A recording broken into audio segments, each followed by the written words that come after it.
So one of the things that makes this claim so interesting when you're dealing with that Armis versus Post Malone claim is when you look at the way that entering that jury into that space comes into play, like we were just discussing. So we're looking at banking maybe on the celebrity, banking maybe on some emotion, banking at some of the facts that were disclosed. We look at a lot of different elements to figure out and be able to determine kind of how this case moves forward. But seeing the New York case and that complaint, when we took the time to have the discussion, everybody kind of, it sounded like, had this tone of, this is just Post wins this case. You know, it's so clear because you have this multi-page document, you have 20 plus claims that are all New York plaintiff is right, New York plaintiff is right, New York plaintiff is right. And then when you look at the California case,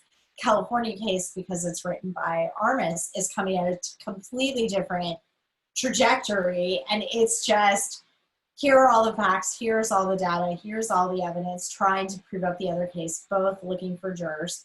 So we want to think about this. One of the main reasons why jury is requested is because of the fact, and just because we're in music doesn't mean that today's topic doesn't apply to you if you aren't a songwriter or a record label or something like this. I know I probably have the world's most undivided attention for those of you who music is the heartbeat of your business, but know that this concept in particular, in light of the Post Malone case that we were looking at those complaints, this is the heartbeat of any copyright conflict. So if you're working on game design, if you're working on marketing materials, if you're working on scripts or footage, whatever you're doing in the creative space, even if you're looking at business plan concepts, the layout of a bar, the artwork that you have your customers paint, whatever it might be, ownership is always kind of a heartbeat that causes some friction from time to time. So the first place we start with is dealing with ownership. And when we're looking at ownership, one of the first things we need to figure out is the difference between contribution versus collaboration. So what is the space between contribution versus collaboration? What do you think? How do you personally interpret this?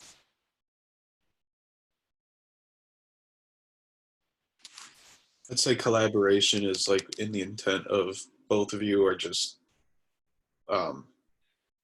putting both your input equally to create one output, and then contributions is just somebody pitched in a little bit to, I guess, I don't know, it just must be the degree of work that was done.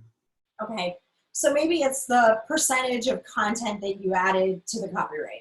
Is that kind of a fair summary? Yeah, pretty much. Okay. So collaboration, working together. I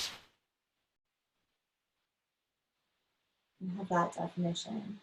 Any other thoughts on difference between contribution and collaboration? Okay, so contribution, you're adding something, versus collaboration, you're working together. So think back in time. So quick Y for yes or N for no, just drop into the chat box. Have you worked on a group or a team project in your collegiate career, undergrad or grad school? Have you worked with a group or a team? Yeah, anybody who's near your keyboard, I'm gonna see yeses for sure. Yeah. Absolutely. Now, not to bring up bad memories on a Monday morning, but to give you a quick example of how this works, and I love to apply this collaboration versus contribution definition because it kind of seems like the answers I've seen so far somewhat align. So in my undergraduate program, pre-virtual conferencing, pre-heavy use of cell phones, emails, anything like that, back in ye olde days in the 90s, my capstone for my undergrad degree was a marketing plan, basically. It was like a tiny business pitch.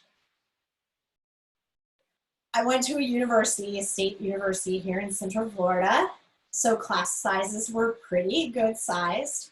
We had a team of 16 on my team's capstone project for this marketing / business pitch kind of thing. 16 students. Back in the days of brick and mortar, no virtual meetings. This was not even a thing. No cell phones. A few of us had beepers because I worked for the university, so I did have a beeper. That was helpful. No school-based email, nothing like that. Very physical, meet in a space, or you would call like one other team member, etc. Out of the 16, I know, exactly. I swear somebody got a PhD in psychology based on interpersonal communications and creativity or something. It was kind of bizarre. Out of the 16, how many did work? Let's just start there. What's your guess? 16 total. I have a guess of 2. I have a guess of 5. I have a guess of 7. I'll go with 8. You have a guess of 8? I feel like I'm on The Price is Right now. I'm like, how much? What do you think? All right, so the 8 is very aspirational. I appreciate that. That's a lot of good humanity. So out of the 16, 4 we never met in our entire lives. I have no idea who these people are. I wish them all the best. I don't know if they graduated or not. Hopefully they did. 4 out of the 16 never showed up at all. No idea. Of the 12 remaining, 4 showed up the night of the presentation because there was a cork board in the lobby that said, I don't know, Team 8, I have no clue. Team 8 presents at 7:20 on Wednesday night. So 4 random people walked in and said, y'all are Team 8, right? Because I'm just here for my grade. I want to make sure my name's on the overhead projector sheet. No judgment. It was way hotter than this program would ever be. I mean, for real. They wanted to make sure their names were on the overhead projector sheet, that they were on the slide, because if your name wasn't on the slide, you didn't get graded.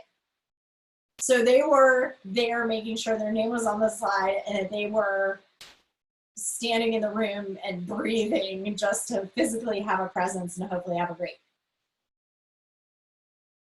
They weren't on the slide because we had no idea who they were or where they went. They were never in class. So that was a little awkward. That was a little awkward because their names were not there. That leaves 8. So the guess of 8, you're aspirationally in a good space. Here's the trick.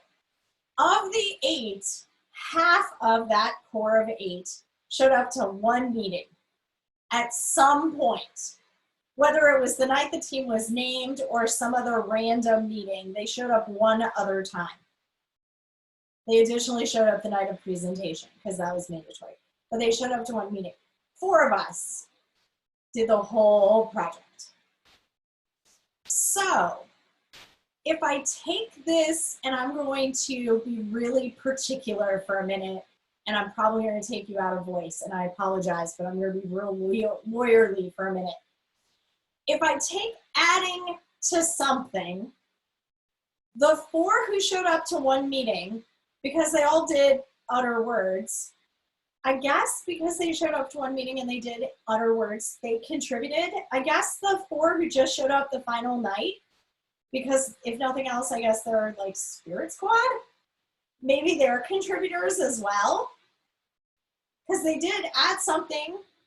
They added carbon dioxide to the room the last night. I don't know. I'm tap dancing here. Yeah, they added their presence. Their presence is presence enough. Exactly. So they're there.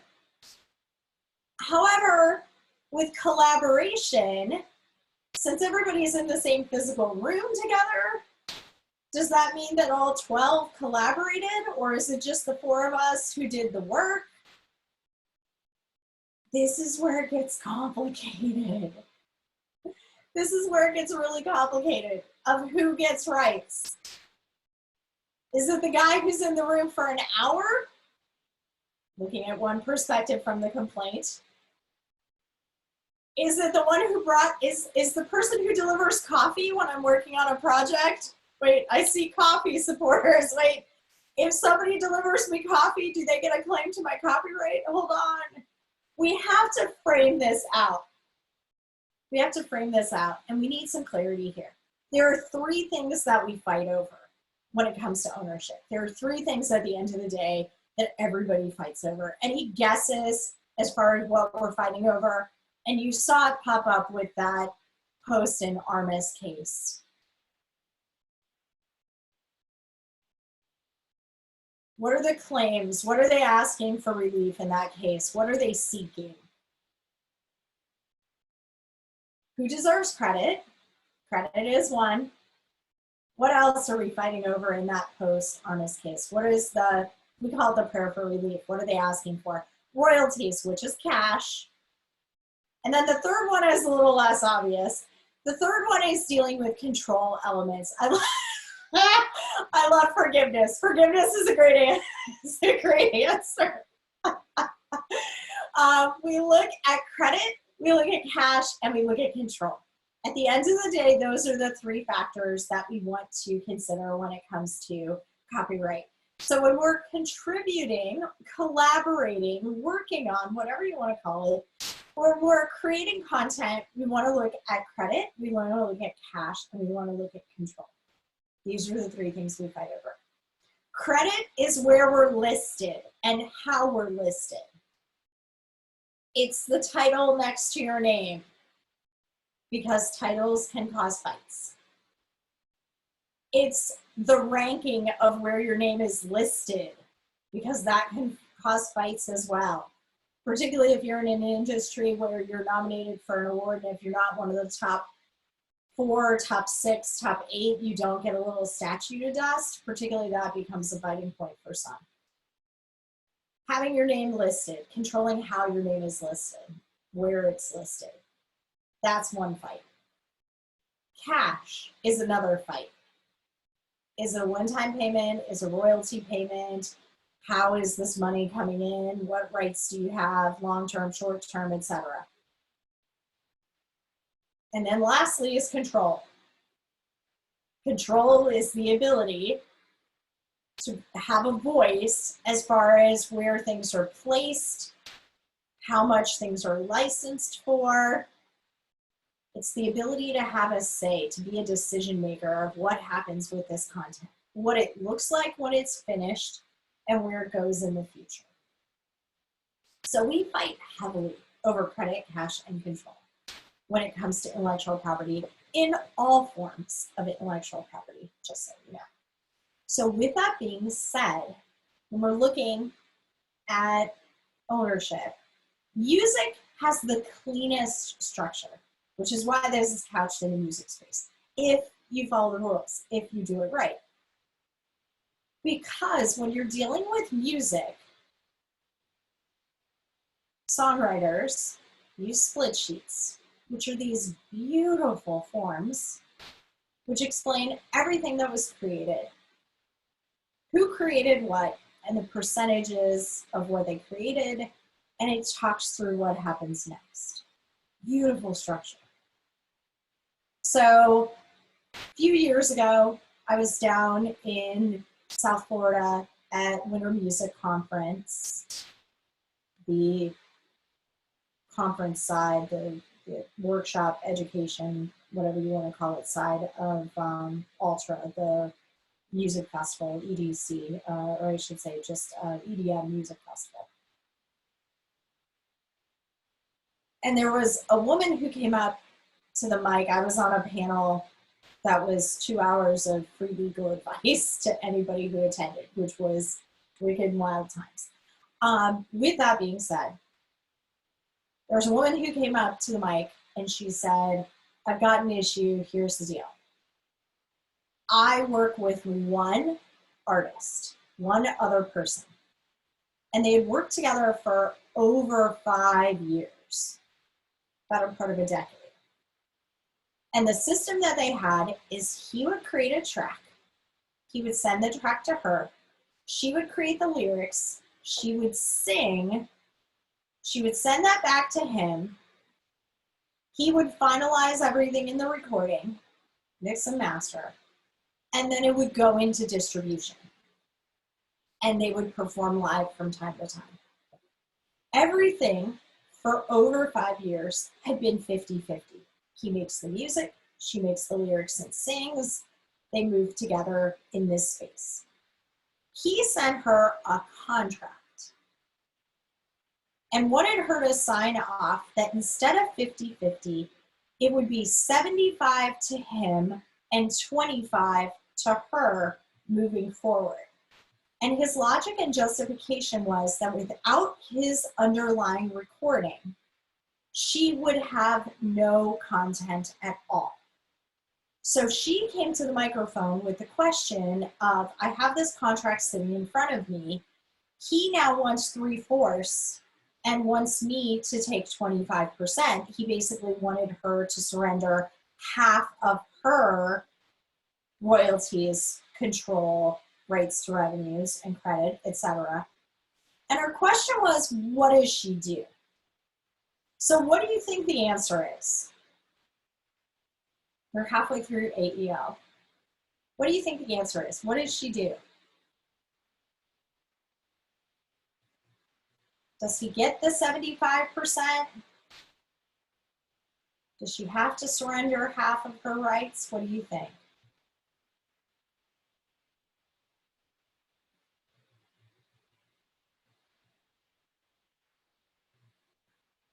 One musician creates the recording. One musician creates the lyrics and performs them.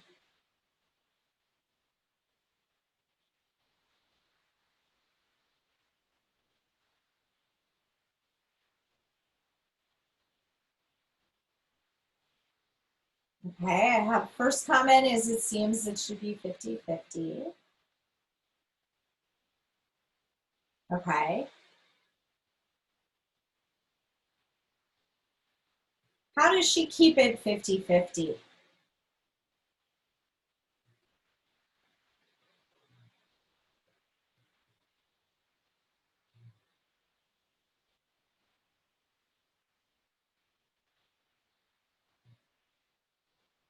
How does she keep a 50-50 right?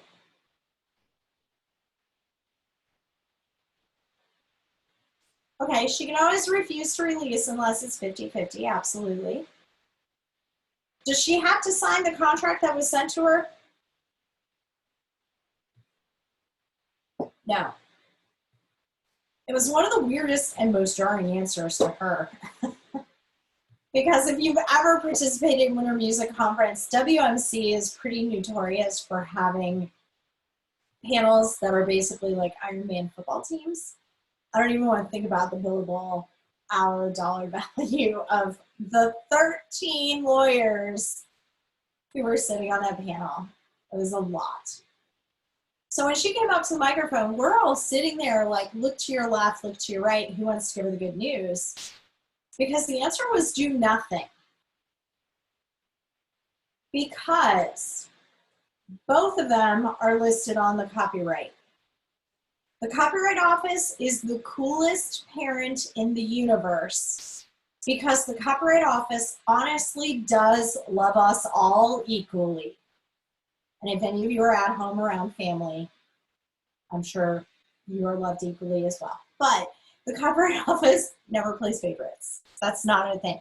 So if you have 2 people on a copyright, it divides in half. If you have 16 people on a copyright, it divides into 16ths. Copyright Office doesn't care. If I put my hand up and say, hey, but this person didn't even show up ever, Copyright Office looks at the form, says you listed 16 people, it divides by 16ths. If they never showed up, don't list them. Don't add strangers to your registration. If they're on the form, they all split equally. However, you divide this by a contract. So know if all you do is fill out the copyright form, which that's one of the things we're doing tonight in the virtual session this evening with your online cohort, we're going to go through a sample copyright registration. Whoever you list, if you list multiple people, They all split equally everything. The only way you customize this out is through a contract. So when the musician, the songwriter, kicked the contract over to the lyricist and vocalist saying, hey, give me half of your half, it's like somebody sitting across from you in the cafeteria at a restaurant and saying you're going to finish that. You know, ultimately it's up to you if you want to surrender it. It's not your choice. But by default, we're going to keep those equal shares. You will then see in contracts all of this mapped out. With ownership, keep in mind, number one, you can always do this deal as a work made for hire. Work made for hire, I bring you on board, I give you some sort of set fee or set deal, all the intellectual property comes to me. So looking at those IP audits, most of the IP audits were for some sort of licensing style permission. Every now and then I'll have an IP audit where the permission or license would be the right to be able to just completely transfer intellectual property across. So if it's work made for hire, maybe I pay you $500 and you surrender all IP rights. Maybe I give you a 15% royalty interest, you surrender all ownership rights. But it's a transaction where it's done. One of the key things to note about these written deals, they are so much easier to negotiate and finalize when you are going through at the beginning. The beginning makes it so much easier. And if memory serves, your cohort had 2 weeks of negotiation on campus, right? You should have had 2 weeks of Eric's negotiation and deal making class on campus. Haha, okay, good deal. So in negotiation, deal making, live on campus, did you negotiate some deals? Did you do Monopoly? Did you? I know in the virtual space you use the breakout rooms as well. Yeah, absolutely. So when you're negotiating those deals, most of the time it is a really fun class, particularly if you got to do Monopoly. I know coming back into NDM from time to time over the years, the Monopoly game was always a really fun one. Yeah, I know. But there were definitely some negotiations in that class that are a lot of fun. There was a reality show negotiation we did years ago, and that one was always ultimately chaos and awesomeness. So when you're put in that arena to negotiate for the class, you aren't negotiating out of your bank account, or at least you shouldn't be. So in that NDM class, when you're going through negotiating, it's hypotheticals. This is what we should do, this is what we could do, this is what the outcome looks like. Versus outside of class, for those of you who may be negotiating.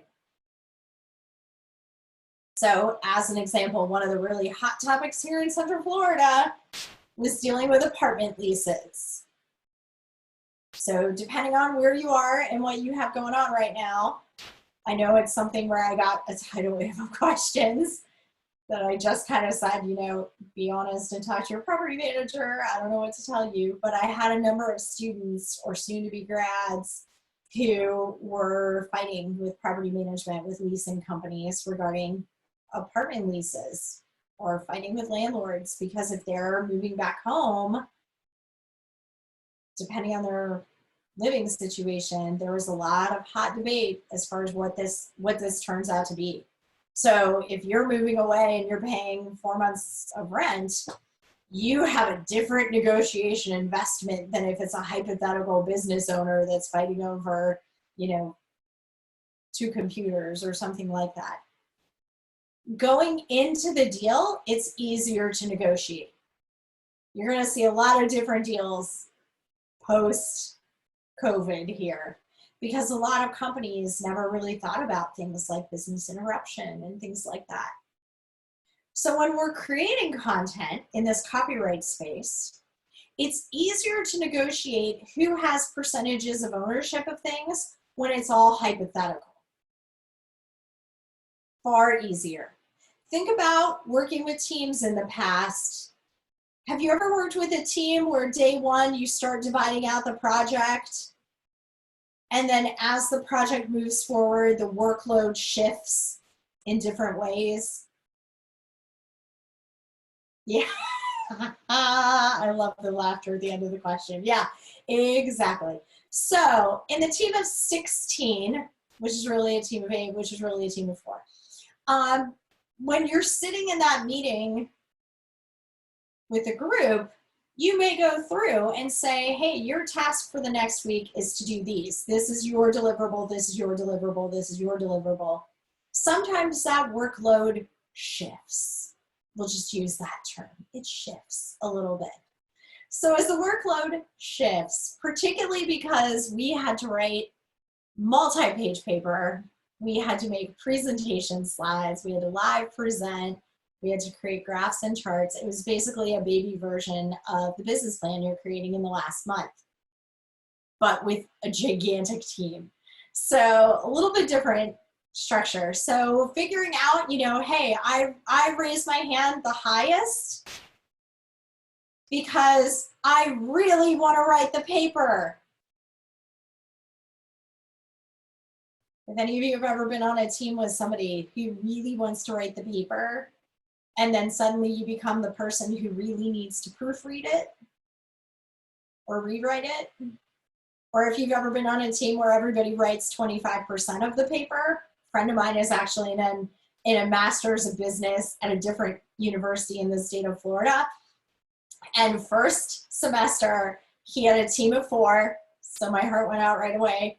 They decided that each person would write a fourth. And when they stuck them all together, it was absolutely a mess. Everybody wrote differently, everybody cited differently. 20% of the paper was plagiarized based on one person's submission. It was something that was really chunky. So instead of doing about a 20-page plan, which is what you're looking forward to, I think ours was like 6 or 8. It was like 20 years ago. I don't remember all the details, but it was like 6 or 8 pages. But you had to do these power slides, these overhead projector slides, which had to correlate with your plan. There were all sorts of things that you needed. So with that being said, if you negotiate in advance and document what everybody is going to get, that's written in stone.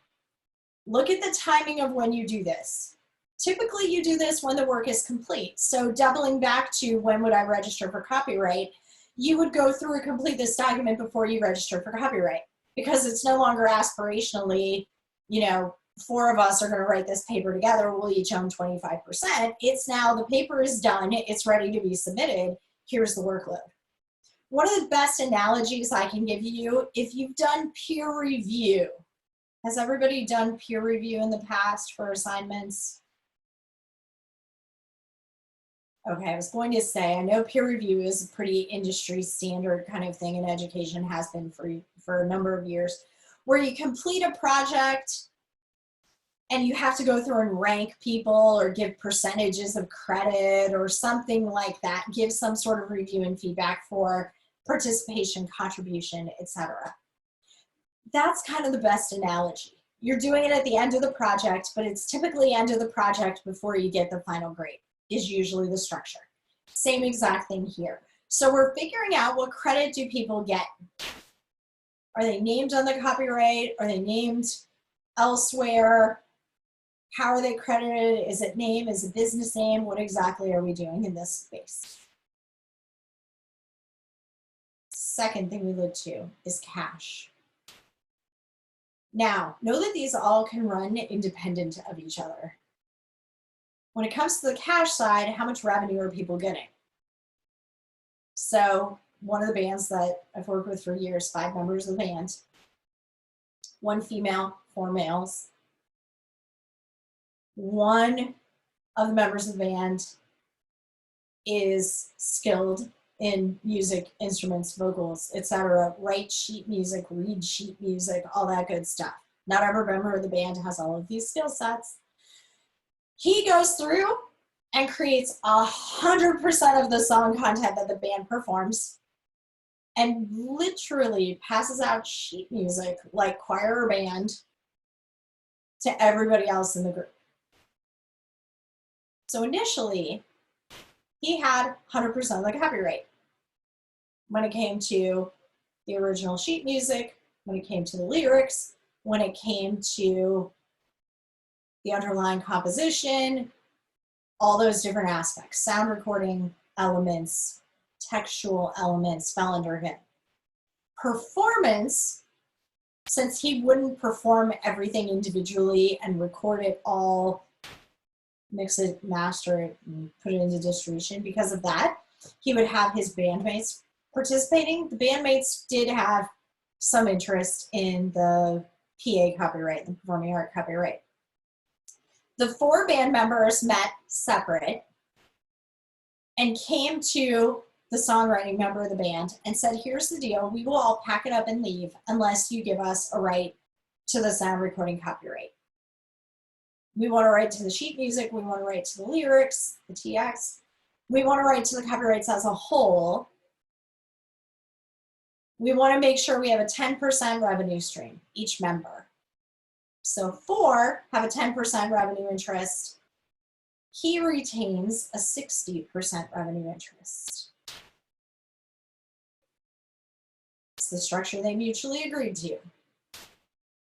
He gifts 10% to each of the band members to be able to retain this highly functional band.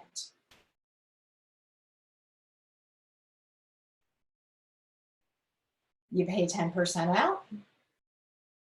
He retains credit.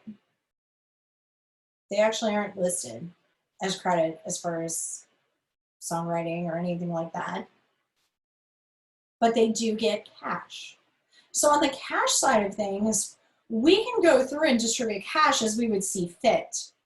You'll actually see an example middle of next week now, where you can throw hooks into a revenue stream.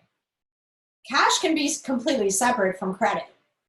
A work made for hire is a great example. I give you some cash, you surrender your ownership interest. So we have to figure out the cash side of things. Lastly is control. When it comes to control, if you are listed on the copyright, no additional document exists. Anybody listed on the copyright can license a non-exclusive license to anyone in any way they see fit. You can do a non-exclusive license to anyone in any way you see fit. So if this class, we have 7 on the live session this morning, if the 7 of us co-create content, everybody's listed on the copyright, any of us can do a non-exclusive license, any terms at all, without having to talk to anybody else. So do me a favor, hopefully everybody is kind of near a keyboard. Drop into the chat box a favorite show. This doesn't have to be your favorite show of all time. It could be your favorite show of quarantine. But what is your favorite show? TV show? I'll even branch into movies. Video content. What are you watching? What's good? Prison Break. And I am going to mispronounce the heck out of this, Maxine. La Casa de Papel. Yeah, but it's also known in here, like in the States, it's also known as Money Heist. Oh, okay. Have you seen it? I have not. It's on, okay, well, it's on Netflix, but you have to watch it in Spanish. It's super good. Yeah, like I would say it's on a similar level as Breaking Bad, and it's a pretty bold way to say it, like, because not everyone agrees with me, but it's insanely well thought out, and it's oh man, I don't want to spoil it because there's like, it's easy to spoil things, but every season is super strong. So it's like there's 4 seasons for now, and but you have to watch it in Spanish. Does it make a difference if I took 6 weeks of Spanish approximately 32 years ago? No. I think that will make it a little more difficult. Yeah, but you can watch it with subtitles, but don't watch, because like if you click on it here, I think in the States, it automatically plays it as Money Heist as well, and then with the dubs, like so in English dubs, and it's really annoying, and it seems off, and like their expressions don't match with what they say. So I would just manually change it back to their original Spanish and then just watch it with subtitles. Oh, good tip, good tip. Okay. FBI. Anybody else have a show that they love?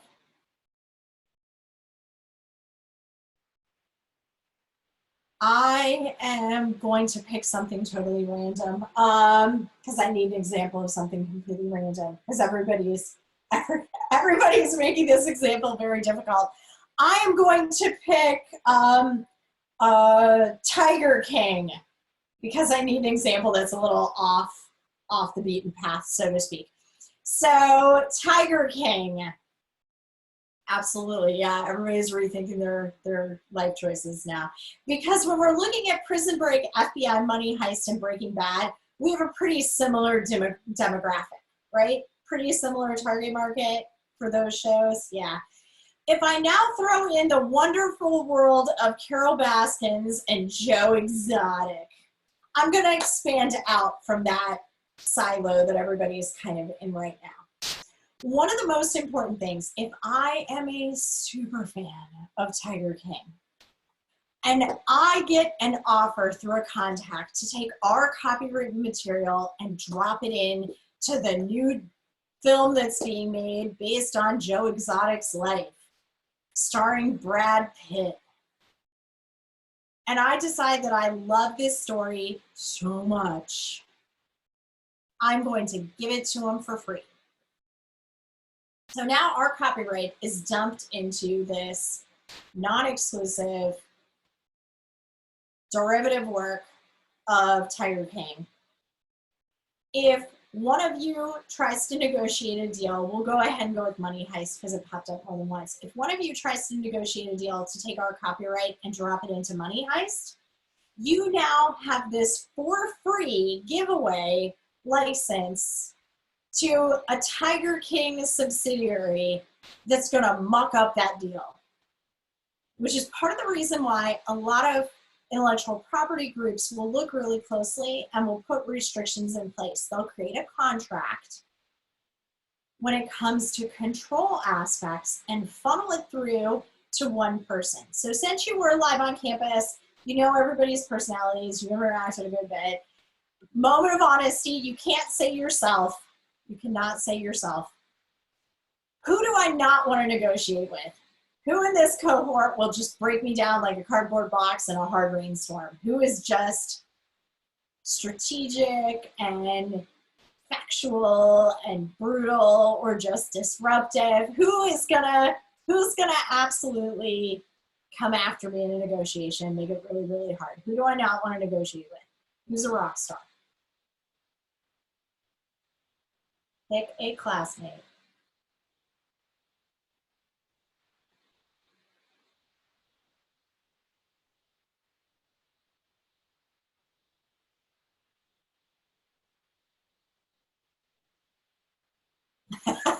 Okay, there's a vote for Max.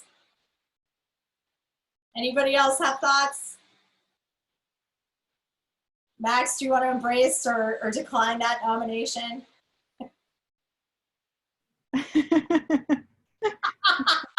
This is the second one.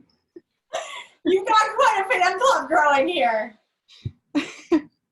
Gaston, I mean, I would want to negotiate with Gaston because I feel like you could win because he's such a good guy. And You're a rival. You're a worthy adversary, Gaston. How's that? That's fine.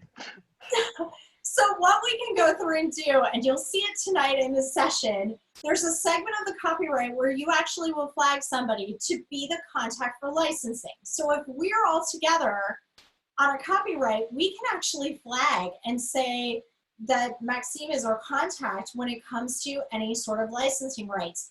This gives us a couple of advantages. Number one, we're funneling it to somebody who has multiple nominations, so that's a good sign. But most importantly, when those rights are pouring in, you have one person. So if the rights start pouring in and the requests are for Money Heist and FBI and Breaking Bad and shows that are all the same, very quickly, our licensing right contact, the person with the control, can see our intellectual property is siloing in and is very clearly developing a demographic. We have a clear target market, we have a solid demographic. In addition to that, we have one person figuring out money, figuring out placements, figuring out all the details that are included within, which is also helpful. Instead of me saying, oh my gosh, I'm a huge fan of Tiger King, I need a sequel because I need to know more about Carol Baskins. Right? You all need to know. You all need to know. So take it for free.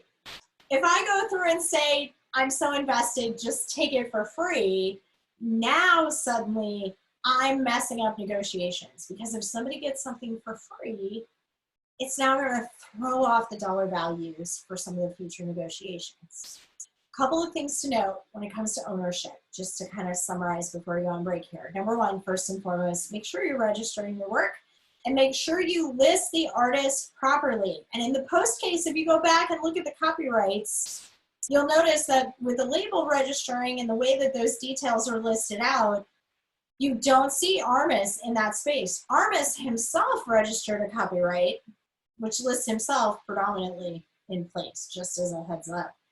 Registration is going to be key. But in addition to that, we want to look at documentation, because we need to figure out credit, cash, and controls. Even if it's something that's really mirroring copyright, this becomes important when you have somebody leave, somebody transfer out, or some other contract that's impactful.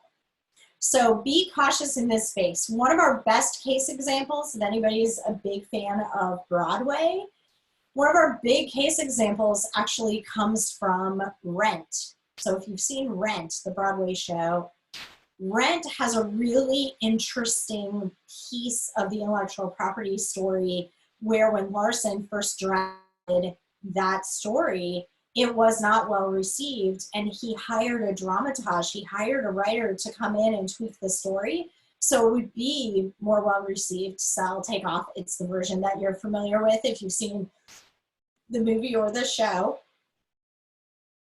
But interestingly enough, the dramaturge, the writer, then wanted to throw hooks into the rewrite of the show, the rewrite of that play.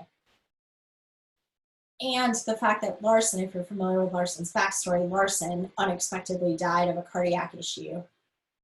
Now we're in this weird space where we have to figure out who has control, who has creative rights, who receives the credit, etc., as far as funding as well as namesake is concerned.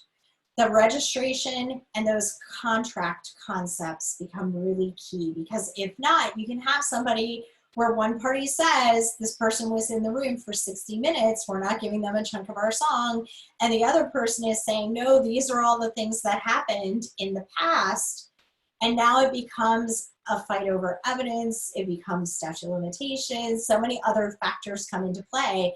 And this court case that we looked at earlier with Post and Armis now starts to kick up some of the dust from some of your Make Your Case presentations from last week of what did people really contribute, what was the timeline, what was shared, what was the actual work that was contributed. It becomes a much heavier discussion. So documentation early on is going to help you in the long run. So we'll go ahead and hit pause here on the recording. Welcome back to all. So when we wrapped up, we were talking about ownership, really keeping in mind that cash, credit, and control as big feature areas to consider. Now we shift gears to look at the importance of permissions and clearances. So when you think about your IP audit assignment, you want to make sure you're updating it, refreshing it like you would a resume. Keeping it current is one of the important things as your business opens, grows, creates new content, and most importantly, receives licensing and permission for items. So when it comes to sampling and infringement in particular, we have a few main key cases that we always will hone in on. So the first thing we need to watch for, one of our most famous examples, is Queen versus Vanilla Ice dealing with the song Ice Ice Baby. This case proved problematic for Rob Van Winkle for Vanilla Ice due to the fact that you had a number of interviews and other resources where Vanilla Ice was going through and talking about how impactful Queen and David Bowie were to his day in, day out, growing up and developing as a musician and an artist. This ended up being a settlement after the fact instead of a license in advance. So you really want to look closely at that space to make sure you're being proactive, not in a position to be reactive, unfortunately, where you can get hit with a lot of negative fees and issues. Second case example is actually captioned and listed as Three Brothers Music versus Michael Bolton. Three Brothers Music is the parent company for the Isley Brothers. So the Isley Brothers had a song called Love is a Wonderful Thing. Michael Bolton had a song called Love is a Wonderful Thing. Michael Bolton was heavily impacted and influenced by the Isley Brothers in his career and as he was growing up. So you ended up having this case claim. This is an actual decided court opinion. And, quick spoiler alert, this case taught Bolton millions of reasons why you should ask permission, not forgiveness. So we need to be diligent making sure that you have the consent that you need. The very last case, dealing with just even a few notes, is referencing Bridgeport versus Dimension Films, which is a case where we have a license to a song that was sampled in another song. That derivative work was then incorporated into a film. So when the film went into distribution, there were concerns about the music that was sampled in the song that was included in the film. So it really gives you a great example of layers of licensing rights and permissions that would be required when we're dealing with creative projects. So even a handful of notes, because you're only fighting over about 4 notes in this case. But if you think about how identifiable certain music content is, you can really kind of dig into how just a handful of notes can be so impactful when it comes to a song being recognizable and identifiable over time. So think about this when you're thinking about sampling and infringement elements, to make sure that you are not putting your business at risk by thinking something is de minimis where it's actually identifiable. So for those of you, my songwriters in particular, when you hear music playing, it might not take you a tremendous amount of content to be able to identify that song, which is why when we look at things like de minimis, I mentioned last week, making sure you really look detail when it comes to the space, because we don't need a lot. Remember, we look at quality, not quantity, a good bit of the time. So we need to make sure we're very clear in this space. Now, the next thing we look to are 360 deals. And when it comes to our 360 deals, we need to first and foremost make sure we have a good idea what a 360 deal includes. So from your prior classes, what does a 360 deal include? What's built into this? Did you talk about 360 deals last month in project artist management?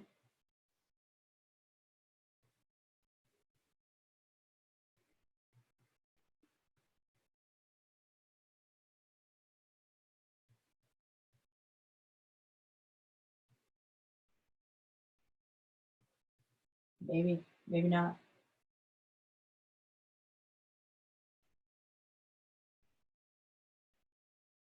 The 360 deal concept of being able to get a tiny little piece of what any revenue the artist creates, was that something? Okay. So we're gonna pop it in reverse, rewind. So since I'm seeing a few, nope. First thing we're gonna talk about for 360. 360 deal is looking at any revenue streams that an artist would gain. Artists can enter into all sorts of different deals. And one of the deals that an artist can enter into is what's referred to as a 360 deal. So with a 360 deal, we're utilizing the concept of a circle, that any revenues that would fall around the artist potentially can be revenue stream for the other party within a 360 contract. Probably one of our biggest brands that's really under the spotlight, and you might have even seen this in negotiation and deal making for their 360 deals that they've done, is the Live Nation company, because when Live Nation negotiated deals with big artists, they looked at those 360 deal aspects as a big focus. So when they were negotiating with Beyonce and Jay-Z and Cher and Madonna and so many others, they were looking from a perspective of a 360 deal. If we are going through and doing your ticketing for all of your tours and your promotion and some of the other elements, that company wanted a comprehensive interest in revenues.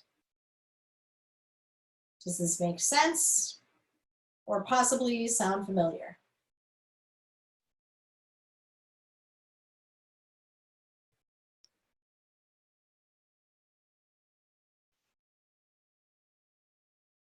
This kind of comprehensive interest in revenues.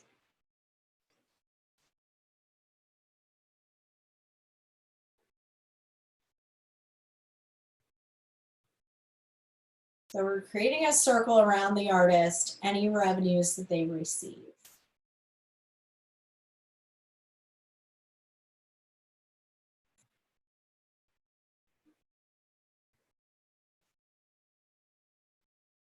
All right, I'm gonna drop my video because I'm getting a note that my internet is a little spotty.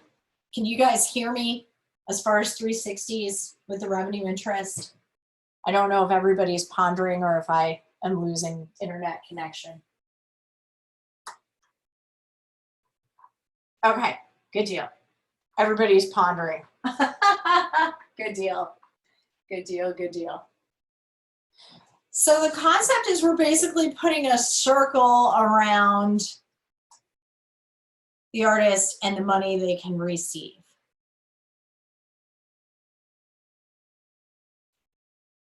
So when you think about artists and artist revenues, what generates money? How do artists make money? How does Beyonce make money?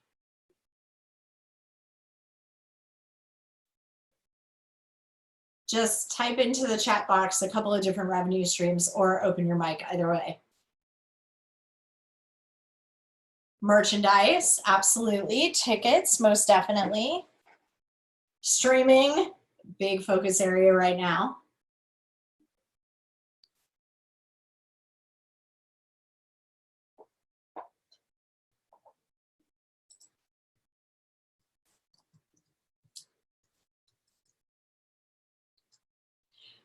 So we used to fight for recording and publishing.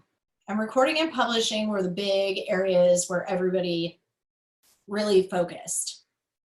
Physical music distribution, publishing rights for revenues.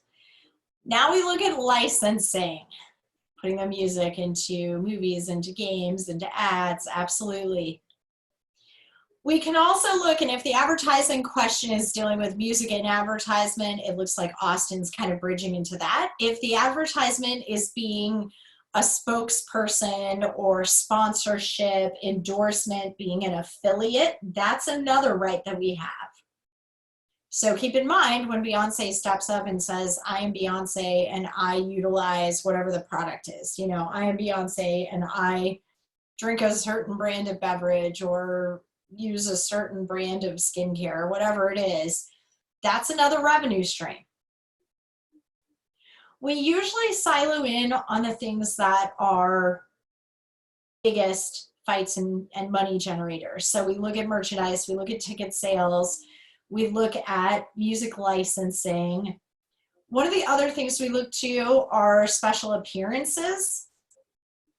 This is another big category.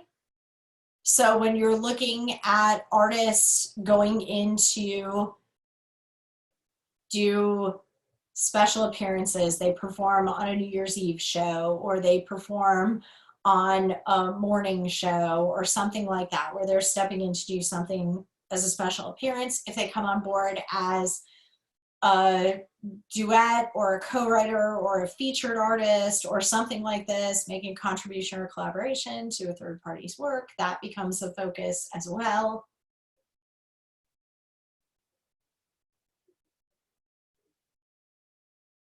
There are some other areas that aren't as commonly used, but they can still be revenue streams. So, as an example, you may have artists who are actors, which is why I kind of paused, Austin, on your comment, because if you have an artist who also acts, they're in TV, they're in film, they provide voice or the basis of a character for a video game, those are other revenue streams as well. So if you have a performer who's in TV or film content, if they're in video game content, either their voice or their likeness, that can come into play. Even if it's their life story being converted into a film, we actually saw some disputes over that about 5 years ago now. If they're the face of an advertisement, that's another category that we look to. We also look at product lines. Lots of musicians will have their brand on stuff. So maybe they have a perfume or a cologne or clothing, or maybe they've written a book or some other item that's customized with their brand, their likeness, something of that nature. When you're approaching these 360 deals, when we're looking at all the different revenue streams. So I see Ludacris in the chat box. How does Ludacris make money? That's kind of the question we're asking with this 360 deal. How does this artist monetize? Is it just merely the recording and publishing? Is it ticket sales? Is it now streaming revenue for music? Is it streaming revenue for live performances? Is it songwriting? Is it working in collaboration or making contributions to other artists? You know, where exactly do these revenues come into play? Acting, writing, so many different things. And live performance is one of the big categories where we really focus in on dollar values, but a lot of artists are really leaning into the licensing space as well. So they're leaning into licensing. Place my song in a commercial, place my song into a game, place my song into a film or TV content, because that's passive income for them. So that can be something definitely. Maybe it's the merchandising of the t-shirts or the hats or the posters or whatever may be sold related to tours or other products.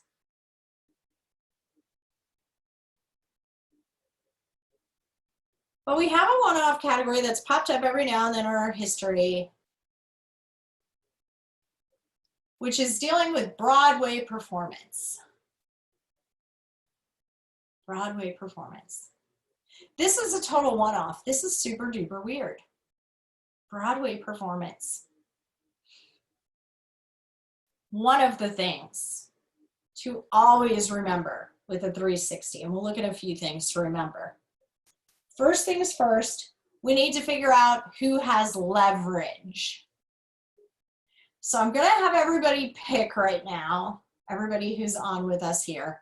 You have to pick who has more leverage. Remember the concept of leverage from negotiation and deal making. Who has more control, who's in the driver's seat, if you will. Live Nation or Beyonce, or Live Nation and Jay-Z, or Live Nation and Madonna, or Live Nation, any artist. Live Nation. Okay, I would vote for Live Nation. Who has more control? Live Nation or the artist?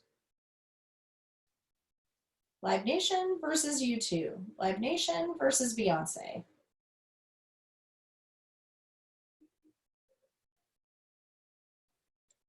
I have 3 votes for Live Nation.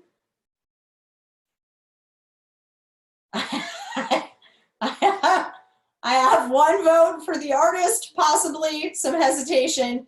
I have 1 vote for the Beehive, which is always cool. All right, so we're gonna make it Beyonce versus Live Nation, since this is really seeming to be the big debate here. If it is Beyonce versus Live Nation, who do you pick? Okay.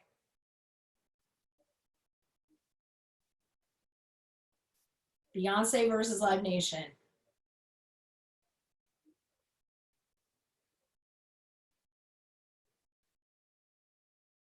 Anybody think Live Nation?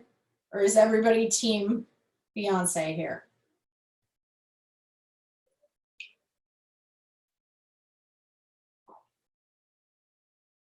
Tyler, if it's Beyonce versus Live Nation, do you stay Live Nation? Yeah, I stay Live Nation. All right, so for my Beyonce tribe, why Beyonce? Why does Beyonce have the leverage? I think Beyonce just has such a big following, and she's such like a well-established, like, you know, she's so famous all over the world. So I feel like if there was something that she clashes with Live Nation, she has so many backup possibilities and opportunities for her. So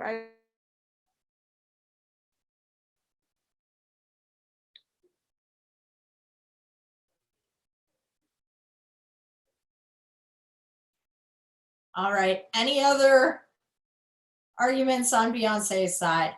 She's untouchable. I like that description. She's like the Oprah of music. That's an awesome example. All right, anybody on Team Live Nation's side? Yeah, Team Live Nation. I will actually argue and say that is a very false, unless you are actually of people like Prince or level of Queen, which in my opinion, Beyonce's not. Like, she will go down history for sure, but like, even still, unless you're at the level where Live Nation, you could seriously like have a pull over Live Nation. Live Nation's 10 times more powerful than Beyonce, for sure, because they could screw Beyonce easily, to be honest. And she, even though she has a following and she would have to do all her own touring, all everything, Live Nation does a lot for artists. And just saying Live Nation doesn't necessarily need Beyonce. They have hundreds of famous artists backing with them. So even if Beyonce, for example, like they got in a dispute and like it was Beyonce or Live Nation would overall win because they have a larger influence over the music industry versus Beyonce. Where Beyonce, sure, is public eye, she has bigger influence, but Live Nation behind the scenes, they have the largest influence. They're the biggest, probably, touring company in the world for a lot of people. Absolutely. Live Nation has a massive footprint. So I just have to have a moment of levity here. I appreciate the update, Austin. I feel awful that Max's power went out. That's not a good thing. For a hot second, I thought Max just logged off when Tyler started talking about how Live Nation was cooler. I thought she was like, nope, this guy's gonna say something nasty about Beyonce. I'm out. Like, I said my piece. I'm taking my toys. I'm going home. That might be why she's such a shrewd negotiator. Okay. So I right now am not in a stormy area, so I appreciate the update. But my Wi-Fi is getting a little emotional, so I'm gonna go ahead and close camera. But that was too good. For a hot minute, I was like, wow, she argued Beyonce. This is why she's such a shrewd negotiator. She just proves her point and logs right on off. This is amazing. I see why everybody is Team Max for negotiation. Oh, goodness. Well, hopefully everybody is safe. Know that there'll be an archive to double back to if you do end up getting disconnected. So I'm not sure where the storm is. I'm sure it will get to me sooner or later. Right now, so far, so good. So one key thing to note, and if you think about the Central Florida area, what are the big venues? If I want to go see Beyonce here in Central Florida, what venues are going to have Beyonce perform in them here locally? Any ideas? Amway? Absolutely. Amway Center, always a good choice. Any other ideas of where we could put Beyonce? Could we put her in the UCF, the Addition Financial Arena? Could we put her in the Plaza? Could we put her at Hard Rock Live, at House of Blues? Could we put her at Camping World Stadium or whatever it might have rebranded to this week? It tends to change. Could we put her at Dr. Phillips Center?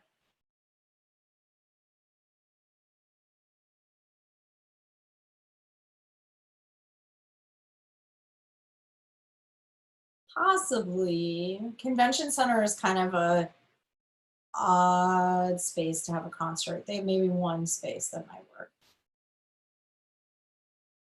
Any of the venues that I listed all have one thing in common. What's that one thing?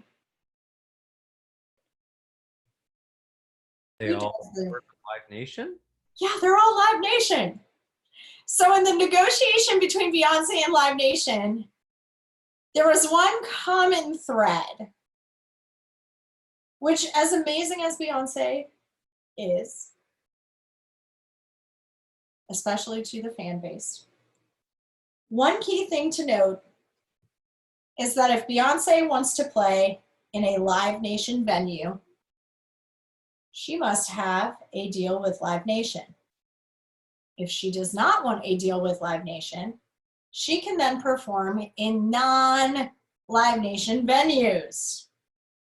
It's part of the reason why, if you look at the history of Ticketmaster and Live Nation, they've actually had to deal with a couple of antitrust, a couple of monopoly claims, because there were underlying concerns that by controlling ticketing of venues, that they were controlling the industry. If you've purchased tickets through Live Nation Ticketmaster and have tithed those wonderful processing fees, you probably feel that crunch of, why are there not 25 other alternatives? Why am I stuck with just this one thing kind of deal? Because people do get frustrated in that space.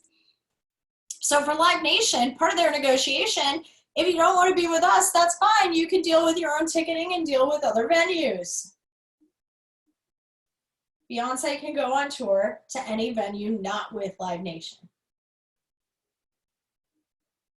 Which is why, drumroll please, Live Nation has the leverage. They own the home, so to speak. They own the stage. So in negotiations, although they could not just go absolutely wild, since they do have the venue contracts and the ticketing and the promotion elements, etc., they were the ones who had the leverage. First and foremost, most important thing to know. Now, once we understand who has the leverage, it is typically the ticketing company, the record label, the venue owner, the artist manager, the talent agent. It's whoever that person is in the contract. Now, it's not always the case. If you have a baby manager or a baby agent, if you have somebody who's just starting off in this space, maybe they're not the ones with all the leverage. But typically the company will outrank the artist a bit of the time. So definitely look to this, watch for this. We then have to figure out, when we're looking at all those categories of potential revenue, what are the revenues that are most important to us? So, in the spirit and memory of Max, when she was still online with us here earlier today, hopefully all is good and safe. Aha! And here she is back. Yay! All I had to do is say her name and she appears. It's such a Beyonce thing. I just say her name and she shows up. Yay. Okay, everybody say nice things about Beyonce. Shh, she's back. She can hear us now. Welcome back, welcome back. Thank you. I thought you had just logged off because Tyler was saying nice things about Live Nation and nothing good about Beyonce. I didn't hear any of that anymore. Like, I still don't have lights. Like, everything went out. So Oh my gosh. Well, there'll be an archive, and know that I belovedly gave you street cred for this being part of the reason why you were recognized as having a beast mode level of negotiation. You pled it out for your girl, and then you just completely dropped from the session. but who won? Live Nation or Beyonce? Live Nation does, because Live Nation controls all the venues and all the ticketing. So for her to not go with Live Nation, she would end up in a position where she would be touring outside of Live Nation venues. So we were talking about some of the venues here in Central Florida and just the logistics of how that tour would work. So when you're looking at these revenue streams, and we were talking about how Live Nation is not actually a monopoly. Yes, they have survived more than one case where they have been able to survive an analysis of the show now. So, Okay. yeah. All right. Absolutely. And the comment, there's a question in the chat box about who else is in that field. And when it comes to who else is in that field, ultimately it boils down a good bit to venues, I know, right? To venues that are outside of the family. So as an example, if you are purchasing tickets for some of our more local venues, a lot of our more local venues, some of them are handling their ticketing independently. Some of them are using online platforms.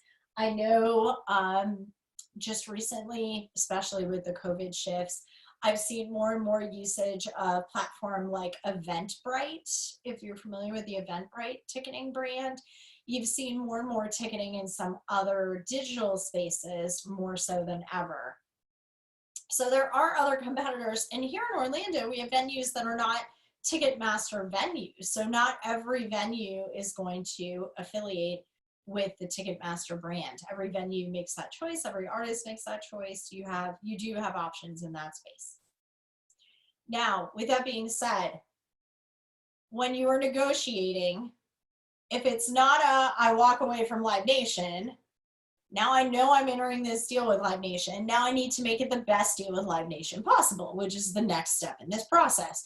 So when I'm trying to make the best deal with Live Nation possible, next step, next layer, I now have to figure out what's important for me to keep versus what I'm giving away. So I start playing the percentage game. So if I am negotiating as Beyonce, this is like, or we're gonna make Max negotiate as Beyonce because we're gonna make this the best day ever. So if you're negotiating on behalf of Beyonce, we will let you reinforce your title. What are the top 3 money makers for Beyonce? What are the top 3 things you fight for? Hey, so Yeah. Vern just messaged me. His internet and his power just cut out as well. I was afraid of that. So hopefully everybody can double back. This is why we record. My sky got dark, so we're crossing our fingers right now that the tiny little squirrels that run on the generator that runs the power grid in my neighborhood, because sometimes they get a little moody, hopefully they're having a real good day and had a great breakfast. Hopefully, I know. We said something negative about Beyonce, and look what happens, Gaston. Is this why we all need to be pro Beyonce here? Oh my goodness. Usually when I'm in the classroom, I'll make a comment about Lou Pearlman. If any of you reviewed anything about Lou Pearlman in Project Artist Management, I know from time to time students will talk about Lou Pearlman, who managed some of the boy bands and girl groups here in Central Florida. Lou passed away in federal prison, not because of his sketchy artist management deals, bless his soul, but because of the fact that he ran a really lucrative and super shady Ponzi scheme. He had an investment fraud company that landed him in federal prison, where he ultimately passed away a few years ago. When I speak about Lou, and I speak about Lou usually in damages, now that I'm in this virtual world, I don't talk about him in the damages section, because when I talked about him in the classroom the first 3 times, the lights legit flickered in the classroom. The fact that we had litigation through my old firm with him, I don't kick that can. I'm not really sure what to believe or disbelieve, but three different rooms, 3 different months over the span of over half a year. We don't do that. So fingers crossed, as long as I don't disconnect, we're good. And the archive will go through and save regardless, the joys of the cloud. So when we're dealing with 360 deals, when we're looking at Beyonce revenue streams, whether we adore her, we respect her, we just know that she's able to kind of print money when her name and her voice comes out, we want to look at revenue streams. So number 1 for Beyonce, I see a shout out for merch sales. So merchandise sales related to albums, related to tours, those are a big revenue stream. What else is going to print money for Beyonce? What's another big revenue stream? Ticket sales. Streaming, exactly. The answer changes, which I love. One of the things that we've seen shift, we used to fight for merch and touring. Those were the 2 that everybody fought for, merch and touring. And then it was licensing and streaming and some of the other things, because streaming never made you a ton of money. Streaming was kind of a secondary revenue stream, because to get enough money to make some serious cash on streams, you had to have a ton of streaming. Now, we don't have ticket sales. Now we're leaning into the streaming side of things. And trust me, if your 360 is negotiated, and I'm about to use my powers for evil, so forgive me. If your contract is negotiated that you get 10% of live stream revenue and 15% of ticket sales, if you're doing a streaming event, I will not make that streaming event have you buy a ticket. I will make you buy access to the streaming event, because if I say buy your ticket here, I may potentially end up having to bleed an extra percentage to Beyonce if I am the one who is taking more of the money in the 360. If I have to give 10% for a stream and 15% for a ticket, I might not sell you a ticket. I may have you click to access the stream because it saves me 5%. This is why it's important to be really strategic in this space. Think about where money is most likely to be made, but also think about the company where you're making these deals, and think about what reach and access and what their track record looks like over time. Because one of the categories that got really nasty for a window of years, we had a couple of 360 deals that were negotiated that included a line item for Broadway shows. Live theater Broadway shows. So if you're familiar with the acronym EGOT, Emmy, Grammy, Oscar, Tony, the Tony involves some sort of Broadway or some sort of theater show. So to win an EGOT, you will have to maneuver through all of those areas. Most recently, John Legend has all 4. If a company like Live Nation is negotiating with an artist like Beyonce, and Beyonce wants more streaming, merchandise, and ticket revenue, Beyonce may sit back and say, I'm not on Broadway. I'm not looking to be on Broadway right now. I think Broadway is a weird idea. Beyonce on Broadway just sounds weird. We're going to hold off. We'll give Live Nation an extra 30% of Broadway ticket sales if we get an extra 10% of album-based ticket sales. Beyonce can sing, can dance, can perform when it comes to the album. That's what we're selling. Somebody on Broadway should be able to sing, dance, and perform. It's a risky space to move into.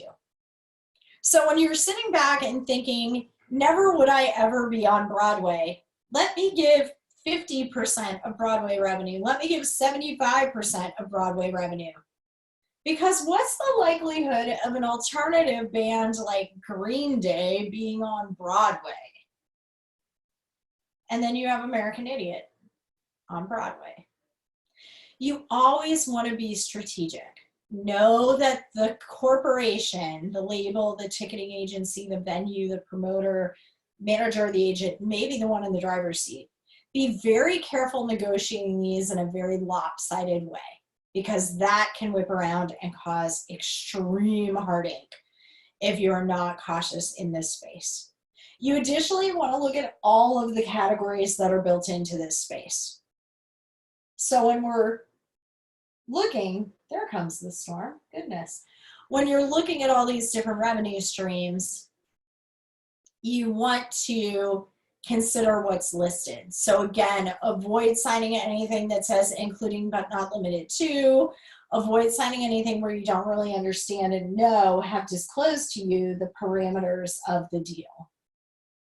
So we will go ahead and look at a sample contract, some clauses, not the whole thing, dealing with the wonderful world of live competition. Reality shows teach us a lot in our industry because a chunk of the content is unscripted. But in addition to that, a lot of the contracts are anticipating and reviewing a lot of different elements. As a quick example, did anybody see the disclaimer that was released by Disney related to the reopening of Disney Springs in 36 hours or so, 48 hours? Did anybody see the disclaimer that Disney released? All right, let me pull it up on my phone for just a second here. Because you want to think about contracts and how these contracts can impact your deals. So let me go through and read to you directly, the disclaimer. So if any of you are clamoring to visit Disney Springs, no, it's not, it's not pages and pages. It doesn't take a lot to say a lot when it comes to my peeps. So no, if any of you are going to the Disney Springs area or similar, I assume this language will be remixed and redistributed elsewhere. So, and I am quoting, because I'm not stealing stuff, from Hollywood Reporter. Hollywood Reporter has an article, if you would want to pull it up. Disney issues blunt disclaimer days before a small portion of Orlando Resort reopens. So Hollywood Reporter is sending lots of warm hugs here, so to speak. So you had Disney Springs Shopping Complex made it clear to the public that there are enhanced health and safety measures and that safety will be the utmost importance. However, this is the disclaimer, quote, an inherent risk of exposure to COVID-19 exists in any public place where people are present. COVID-19 is an extremely contagious disease that can lead to severe illness and death. By visiting Walt Disney World Resort, you voluntarily assume all risks related to exposure to COVID-19.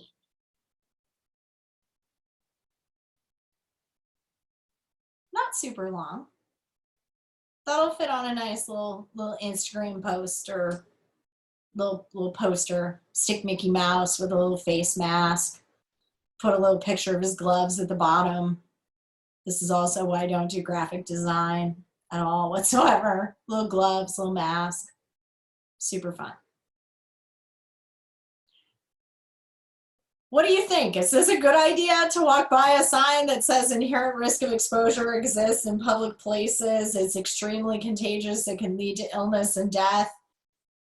By visiting, you voluntarily assume all risks of exposure. Good or bad? Is it helping? Is it hurting? What do you think?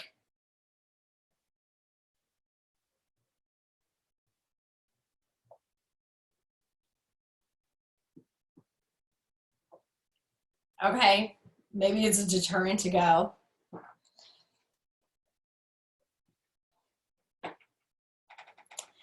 Yeah, they're doing it to try and limit liability.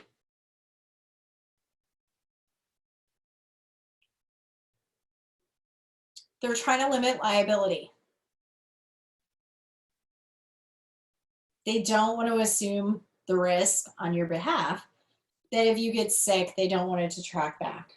If any of you saw the news story, I saw the news story this morning, and then I saw a headline while I was scrolling some news during break. There was a church service where one person attended who had COVID, and there were 180 people at that church service. So now there's this rush to do contact testing. And the 180 people who attended are now all self-quarantined. Which, just to clarify, self-quarantine means stay at home, not put on a face mask and stand within 6 feet of the commander-in-chief. Just throwing it out there. Not being political, just throwing out a common tip. In case any of you watched the news last week. Self-quarantine means stay home. So we're concerned about this. And let's just be honest here. How many have left your house at some point when you didn't feel well? Everybody has to have left their house at some point in your life when you didn't feel well. If nothing else, for me as a grown adult, I had to get up the morning that I tested positive for H1N1 a few years ago. It's been like a decade ago, but still. I had H1N1. It was not fun. I got up the morning to go to the doctor with H1N1. I didn't know I had H1N1. I thought I had a really tragic cold. I didn't even think I had the flu. I was super sick, but I'm super stubborn. I went into a coffee shop to get hot tea. I ran into the grocery store to buy something because I had an awful headache.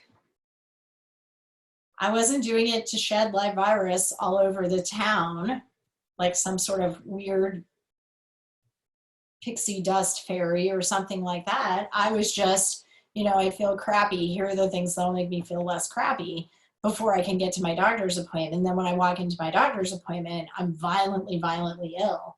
And my doctor is like, we're going to shove you in a room. We're going to have 911 pick you up, so on and so forth.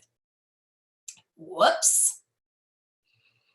So if you've ever gone out in public when you don't feel well, you go to the pharmacy to pick up a prescription even, that's the thing that's worrying us most, of what's essential versus what's not essential, and how to make sure that individuals aren't popping up places when they're feeling unwell. I know I've had students come into class and say, I have a fever, I feel crappy, but I want to make sure I'm here because it's a presentation day, or I have an interview that I'm going to after this, so I had to get up and I'm just going to sit in the back and kind of self-quarantine kind of deal. Contracts are going to make a huge difference. So Disney is the first in this mix. But by walking past that sign, welcome to waivers, releases, and covenants not to sue, you are going through and stepping back and basically giving a golden ticket that it's okay, you understand the risk, you accept the risks, but being at this location is worth it. You will likely see other locations adopt this. It's very concise, and it very much says, we didn't create it, it's not our fault. If you catch it, you caught it from somebody else. we look at these agreements as a give and a take. So when we're looking through the lens of intellectual property, when we're looking through the lens of ownership, when we're looking through the lens of contracts, we really have to look at the details in this space. And when it comes to our talent-based competition shows, these have become very popular. They've established themselves over the past years as being very popular. Now, there are a couple of things we need to look to. And it kind of goes in line with that disclaimer I just read. If you're driving out to one of the attractions, you get out of your car, you walk up to enter the shopping or restaurant area, and you see that sign. Are you going back, getting back in your car and driving home, or are you continuing on in your journey?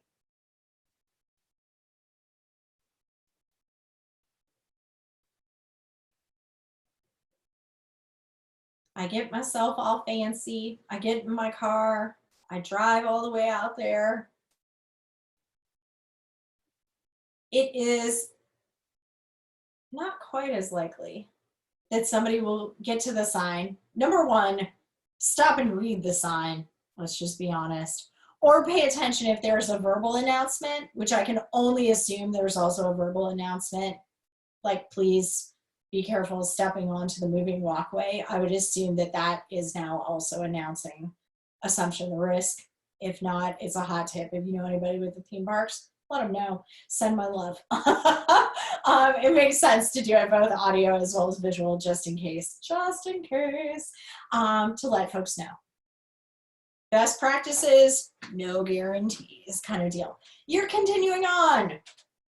So when we think about competitors on these shows, and we'll use the franchise of the American Idol competition show as an example, is this contract impactful? Is this contract content going to tell enough? Is it going to have enough content that somebody will step away? Will somebody actually be selected to compete, read this contract, and decline it? What do you think?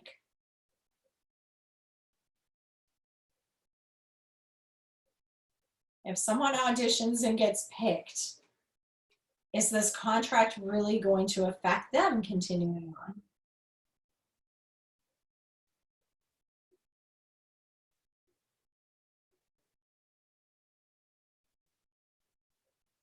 And I think maybe if we reframe it a little bit, let me open the question a little more broadly.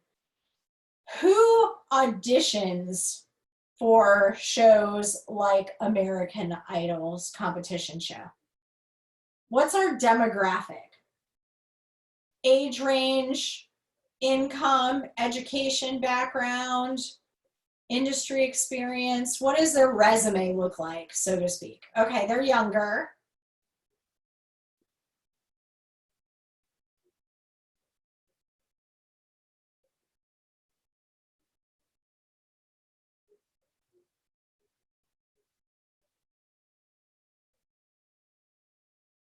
They're kind of all types, but they all have a few things in common.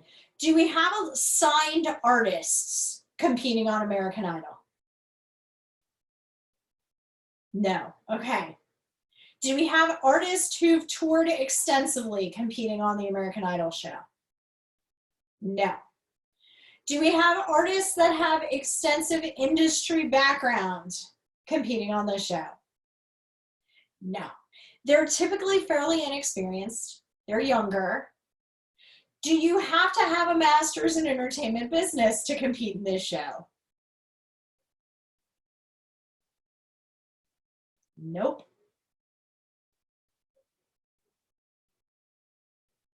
It'd be a plus. It would be amazing. Not so much. Sometimes you'll get somebody, but usually they have a lot of history. So it's not a requirement. There's no education. There's no academic requirement. There's no industry experience requirement.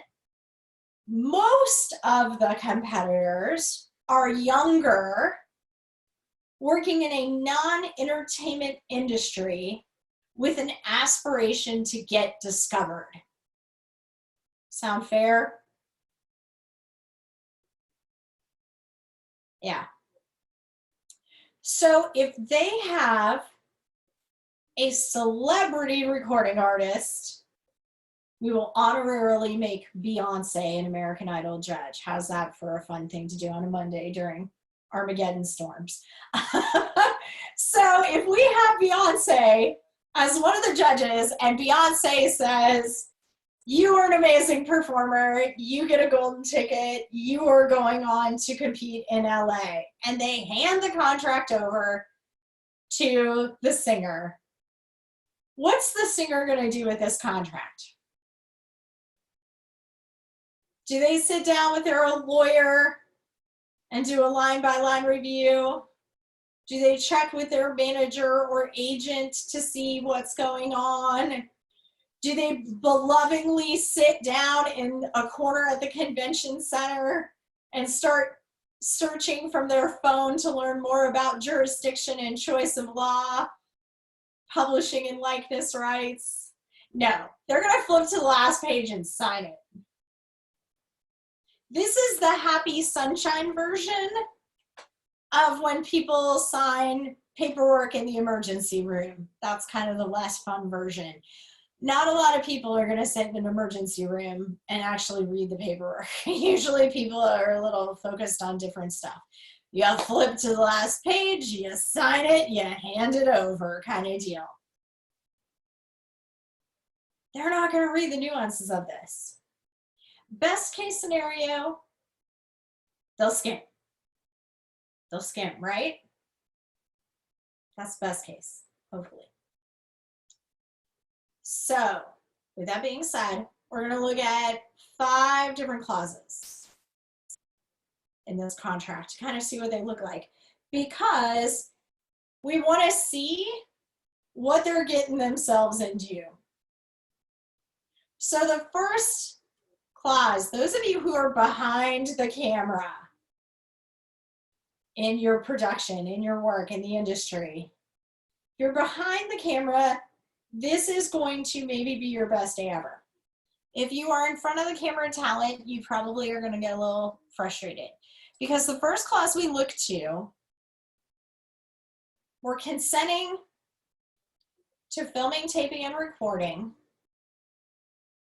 and use in connection with the series, granting the producer sole exclusive rights to all material filmed, taped, and recorded pursuant to the agreement. If you are the producer, does it get any better than this?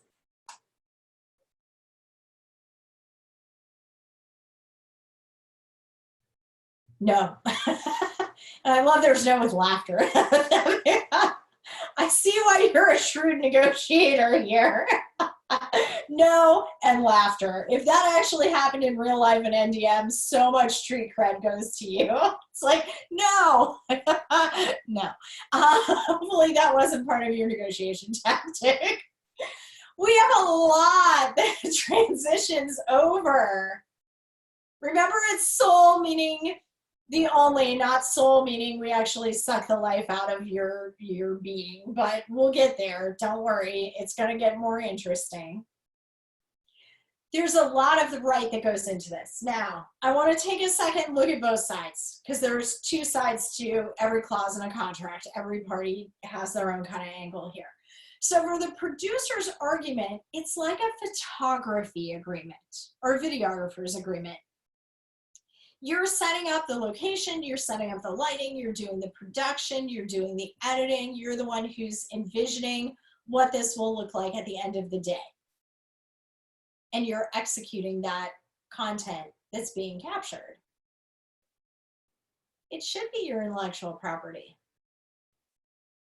because you're capturing it from top to bottom. So when you hire a photographer, as an example, you pay extra to get all of your files, because the copyright sits with them. Here, copyright sits with the producer. The talent, however, needs to consider how this can be impactful in future years. Because if the talent wants to use this content for a demo reel, for a fan site, for portfolio, for whatever, they now get to make a deal with the producer, just like you would see from news networks, etc. It's part of the reason, if any of you are fans of any of these reality style shows, you may notice that very few of our news networks nowadays show any footage from the actual show itself. They might announce a winner or somebody who got booted off, but they rarely, if ever, unless it's their own network, are actually going to show footage. Because to show that footage is cost prohibitive. They have to buy it back. The performer has to buy it back. Now, where this gets really, really, really worrisome is when it comes to auditions, and there are a couple of different shows that do this. Well, during auditions, if you audition with your own music content, you actually transfer any sound recording, any performing arts, any textual copyrights. You transfer all intellectual property based on your audition to the producers. And the auditions draw up thousands and thousands, tens and thousands of people audition every single year. If you audition and you don't get picked, the copyrights on whatever you used as your audition song transfer. There is nothing worse than not being selected as a finalist or not being selected as a winner and having a winner or finalist sing your audition song, because you transfer all those copyrights over. I have a client who decided to audition a few years ago, reached out and said, I want to sing an original song. I'm going to bring my keyboard. I'm going to showcase all my skills. He got the contract in advance. He was actually invited to audition. He got the contract in advance, and in the audition request, it was a different franchise, it wasn't this one. In the audition request, it explained that any sound recording, PA, TX, or any other copyright interests would transfer to the production company. Now, a couple things to note. Number one, it said any copyright interests would transfer. So right away, no way. Even if it was just for the song performed, absolutely not. Because if he gets booted, doesn't get picked as even a competitor, suddenly whatever the song for audition belongs to the production company. Even before showing up to audition, transferring all copyrights. It is the meanest reading comprehension test in the world when you get into contracts. That's all contracts are. They're just a really intense reading comprehension test. So watch for this. Be advised, watch for this. This is a serious element to consider.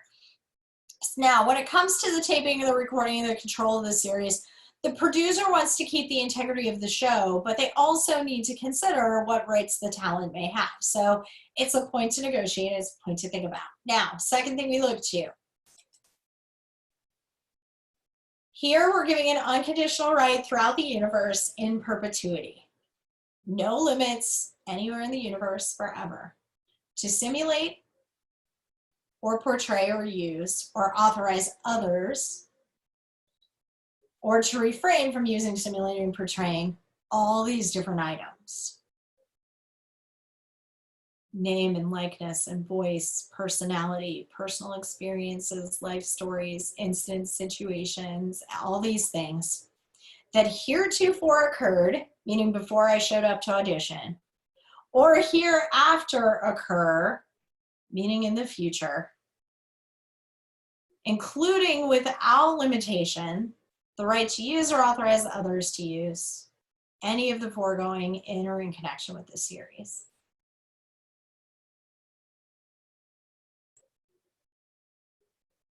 How do you negotiate this? What phrase do you attack, or what word do you attack to make this clause better? How do you negotiate this?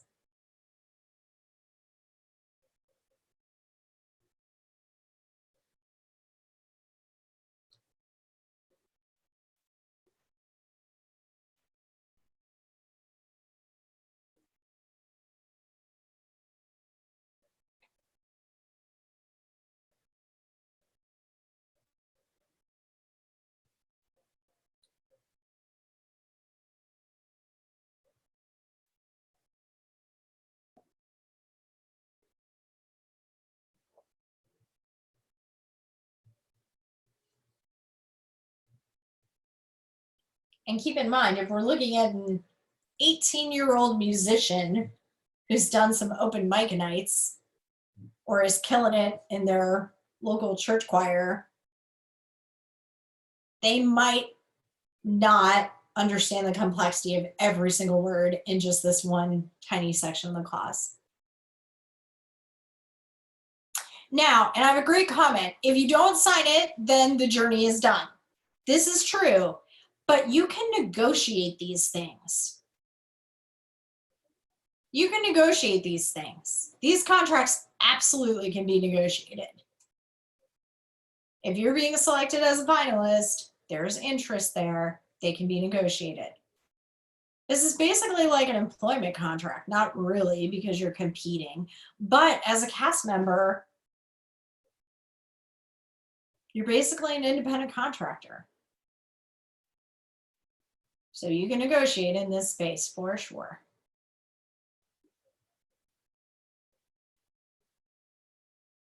Oh, we'll get there, Austin. So we have to negotiate in this space. Couple of things to consider. And I'm going to flag some of the things to me that straight away are worrisome. Number one, I'm going to drop down 4 lines from the bottom. Heretofore occurred or hereafter occur. The way this is worded, there are no limitations. So this we refer to kind of, I don't know what you want to call it, like slang, or casually, we'll call this a cradle to grave clause.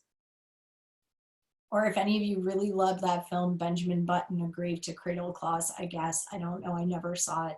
But this is like forever and ever. One way is to narrow it down to just a window of time of being on the show. So maybe that's helpful.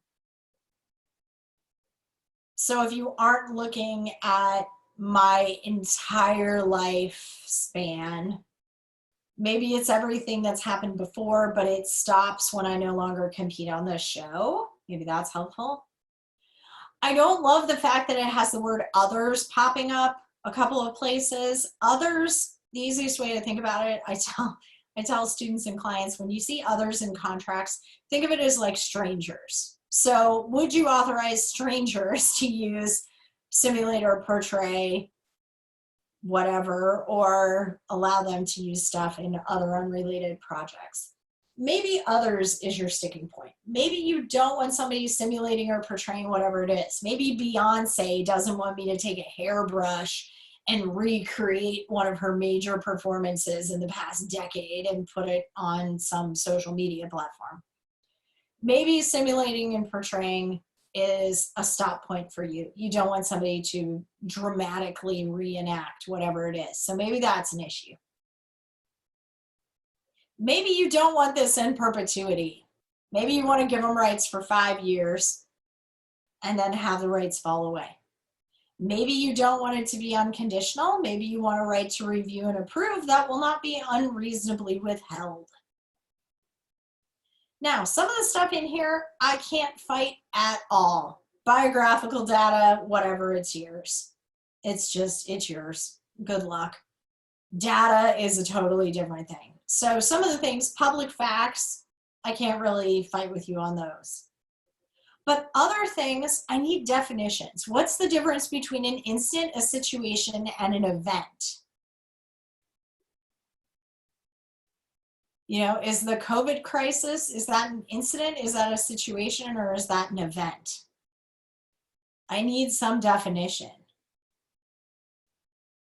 because I need to know. Personally, I feel there may be connotation related to events versus situations versus instances, but you might have a different perspective. So I need some clarity there. And I also need some details as things that would be used in and in connection with the series. Does this mean direct derivatives? Does this mean any other future distribution? You know, a lot of information is missing, even though you have a lot of information there. But you need to kind of figure this out. This is kind of almost, not really, giving up your firstborn. We'll get there. We give up more, don't worry. But this is giving up a lot. It's not just the producer. Now it's the producer and others. It's not just yourself. It's now giving rights to simulate and portray. It's not just while you're on the show.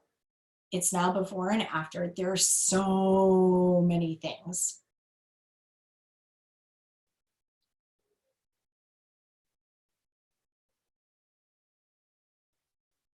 So we need to proceed with caution here. The next thing we look to is that you understand in and in connection with the series,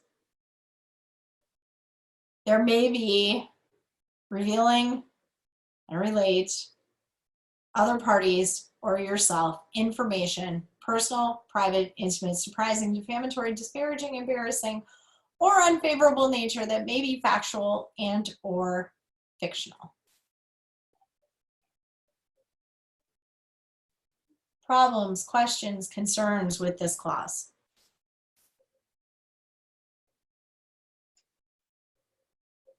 Literally hundreds of people have signed this, thousands.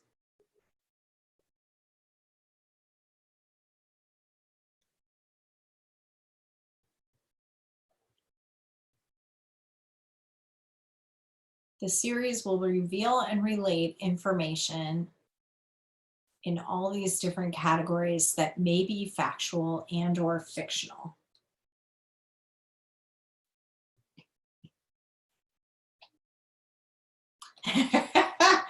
They were given a copy, and when they signed it, they agreed that they read it, they understood it, and they accepted it in full. So let me reframe the question. How old were you? How old were you when you knew what the word fiction meant? The last word in this entire paragraph is fictional. Middle school, elementary school, 2 weeks ago, general timeline.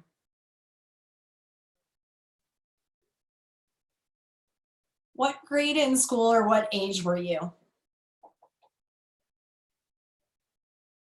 That's okay. The guy who wanted to create the lexicon of Harry Potter terms got confused, and he's a grown adult. So I have a shout out elementary, shout out for middle school. Now keep in mind, to sign this contract, you have to be age of majority. You have to be 18. So if you're even skimming a document and fictional is at the end of a paragraph, you should, at 18, have some idea of what fictional is. Maybe you're familiar with the term defamatory. Maybe you're familiar with the term disparaging. Maybe you're familiar with the term private or intimate or embarrassing or unfavorable. These are a lot of kind of dark and stormy words all carpooling together to skim past and sign off on.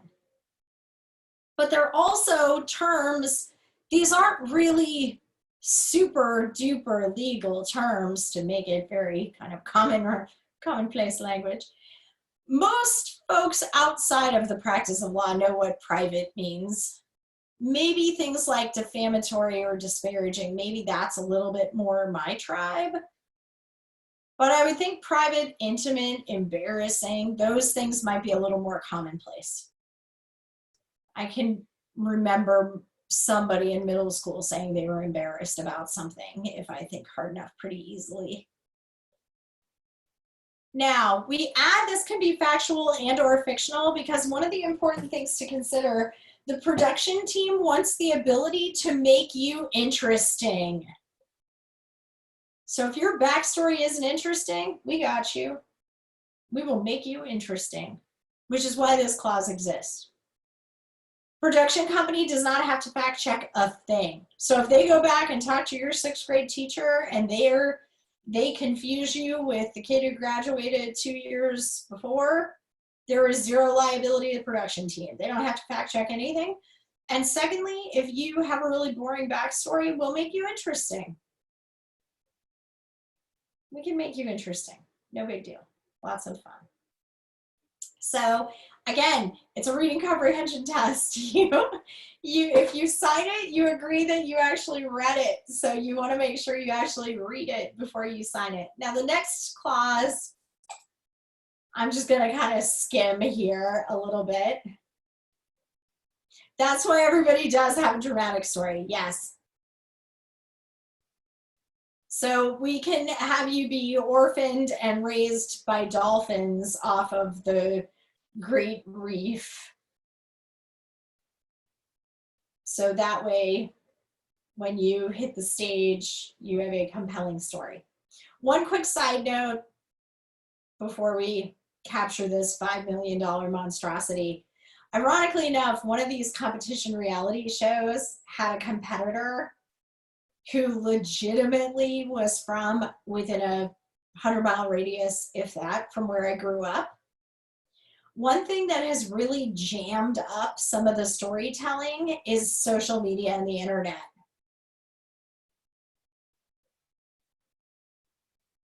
Because some of these shows have gotten in big, big trouble.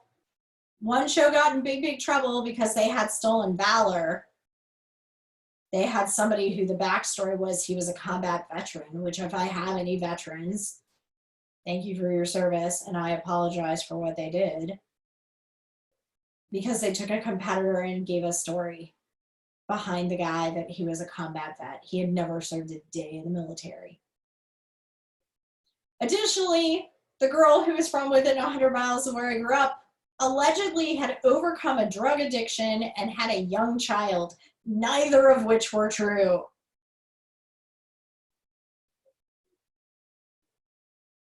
Nothing like a small hometown and a lot of bored people on social media to put a kibosh on your fictional creative writing. Because a whole bunch of folks got online and were like, she was always a real good kid. She was the valedictorian. Whoops. So you have to kind of maneuver the space carefully. With this next clause, we have 5 million reasons why you should not violate the NDA, because this is a non-disclosure agreement clause in the contract. In the NDA, there's a minimum clause, a minimum charge, I should say, of 5 million. And built into this, we have 4 different elements that we will additionally focus on and request. This is for a threat to disclose or an actual disclosure. Number 1, the injunction is a gag order. This is a request where you go to the court and you tell the judge to threaten them with prison time unless they shut up. Second thing is recovery and disgorgement of monies or other considerations. Disgorgement means a removal or extraction. So this is where we will take the cash or whatever goodies you were promised for disclosing away from you. So if a company said, we'll give you a brand new car, we'll give you a vacation, we'll give you $10 million, whatever, we take 100% of what they gave you, pursue the 5 mil, and then maneuver through the rest of these segments too. C, subsection C, is looking at forfeiture of any cash or prizes. You are surrendering the cash and prizes that you would receive. And then D is dealing with damages that the network or producer would have to deal with, including but not limited to consequential damages and lost profits, court cost, and attorney's fees. For consequential damages, the biggest thing we focus on here are advertising revenues.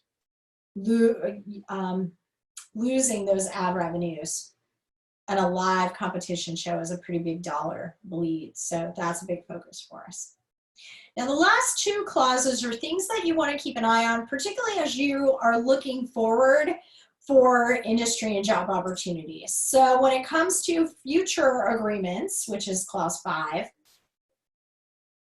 here you're agreeing and understanding if you're one of the final 10 that you are required to enter into a contract with 19 recordings, 19 merchandise, and 19 management. Unless you're the winner. The winner has a separate contract they have to sign. You will be required to enter onto these contracts based on the election of 19's different divisions. 19 is the production company, just as a heads up.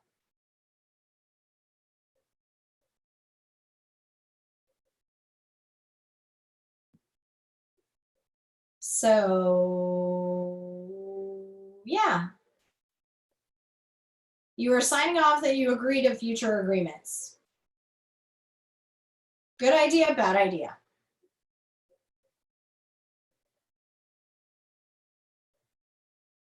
If you are 2 through 10,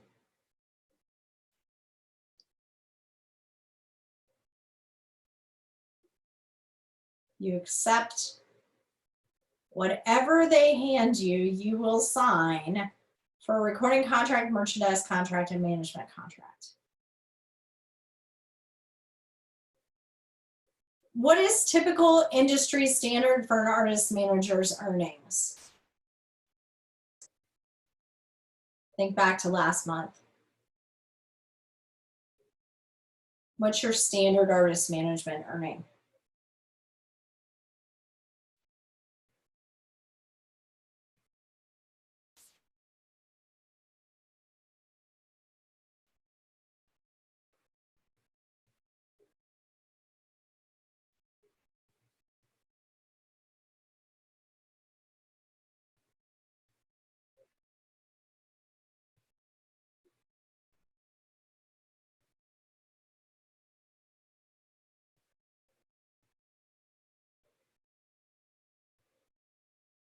Do artist managers earn 3%, 5%, 30%? What does an artist manager typically earn? What's a normal rate?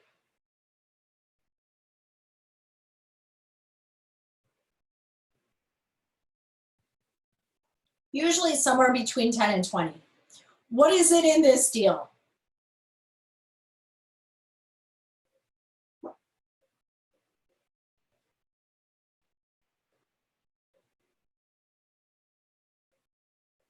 Don't know. Yep, exactly. One of the biggest tips I can give to you, be really careful signing contracts based on agreeing to future versions of contracts. You have no language in here as far as the contracts you're required to enter into. It doesn't say if these are 6 months or 60 years. It doesn't say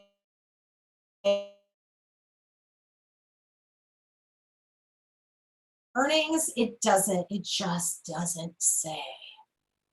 I need to know what it looks like over time. Look at this with your employment contracts as well. This is a big area I like to shine light on. Be careful. One of the biggest categories that we look to, and it's been a point of pain over the past few years, social media policies. What can we share versus what can't we share? What are the policies? So when you join a company, they may give you the lowdown if this is our social media policy. You agree to the current policies and any future updates or revisions. Not super fair because policies can change drastically over time. I know in our history of our program, we used to have a policy where we had to connect with everybody day one. For a while, we had a policy where you weren't supposed to connect in with anybody until they'd completed your class. If somebody retook the class or was auditing, you had to like disconnect with them on all the social media platforms. The policies were all over the board. But 1,000 years ago, when I first started, MySpace wasn't even a huge thing. So I didn't even have a social media policy because it wasn't a big focus area at the time. So if I sign an employment policy that says you accept the current version and any future edits, unless the company is consistently going through and sending you edits, you're going to be flying blind as far as what this actually means. You want to make sure that you have some idea of what you're getting yourself into. So if I'm required to enter into these 3 deals, I can't sign this until I see what those deals look like. I want to flip to Appendix A and see the recording, Appendix B and see the merge deal, Appendix C and see the management deal, so I have some idea. Because for 19 to elect to put me under these deals, I can be stuck in this contract and no longer be relevant by the time I get out. This contract can really tank my career, or this contract might be financially harmful. If it's a recording contract where the recording company takes 50%, 50, half of my earnings. If it's a merge contract, that's 15%. And if it's an artist management contract, that's 20. 50 plus 20 is 70, plus 15 is 85. If 85% goes to 19,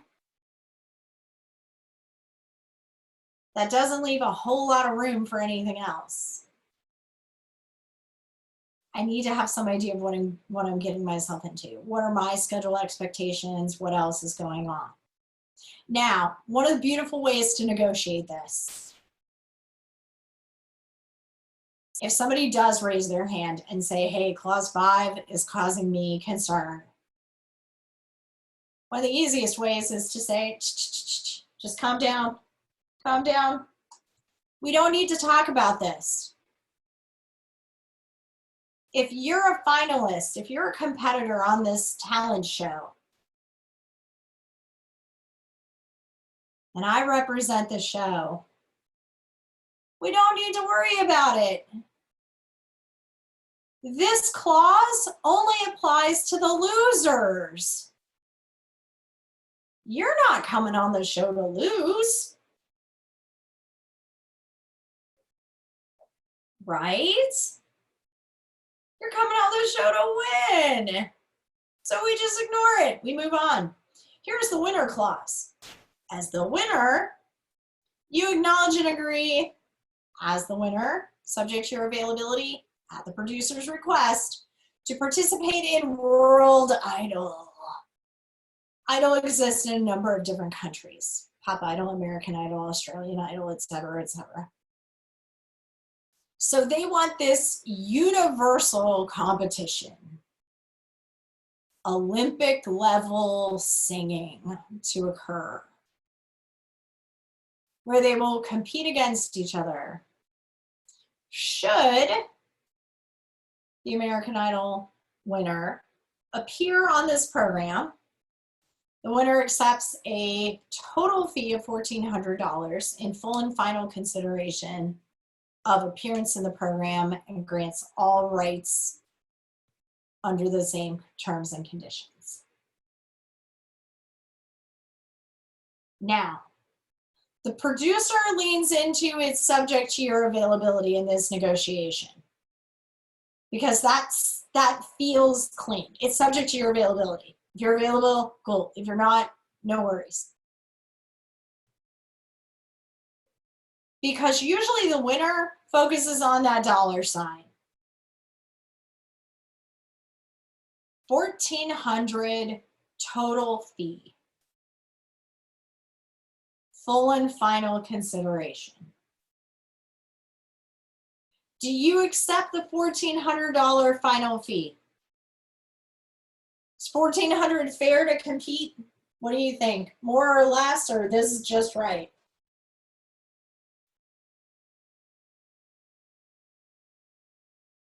I see a vote for more straight away. Well selected classmates. Max on the ball.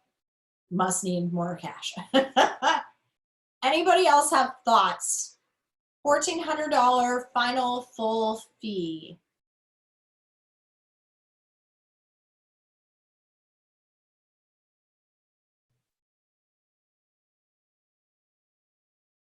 And let me give you a brick and mortar kind of real world example of this. Let me see if my camera will work again. I feel like I'm just talking to a TV screen.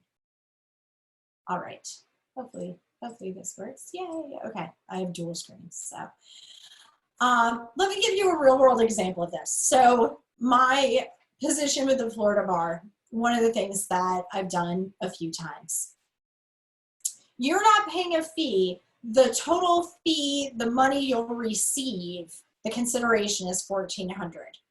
Yep, so you're receiving the money, you're not paying. That's a really good point of clarity though. So let me give you an example of this.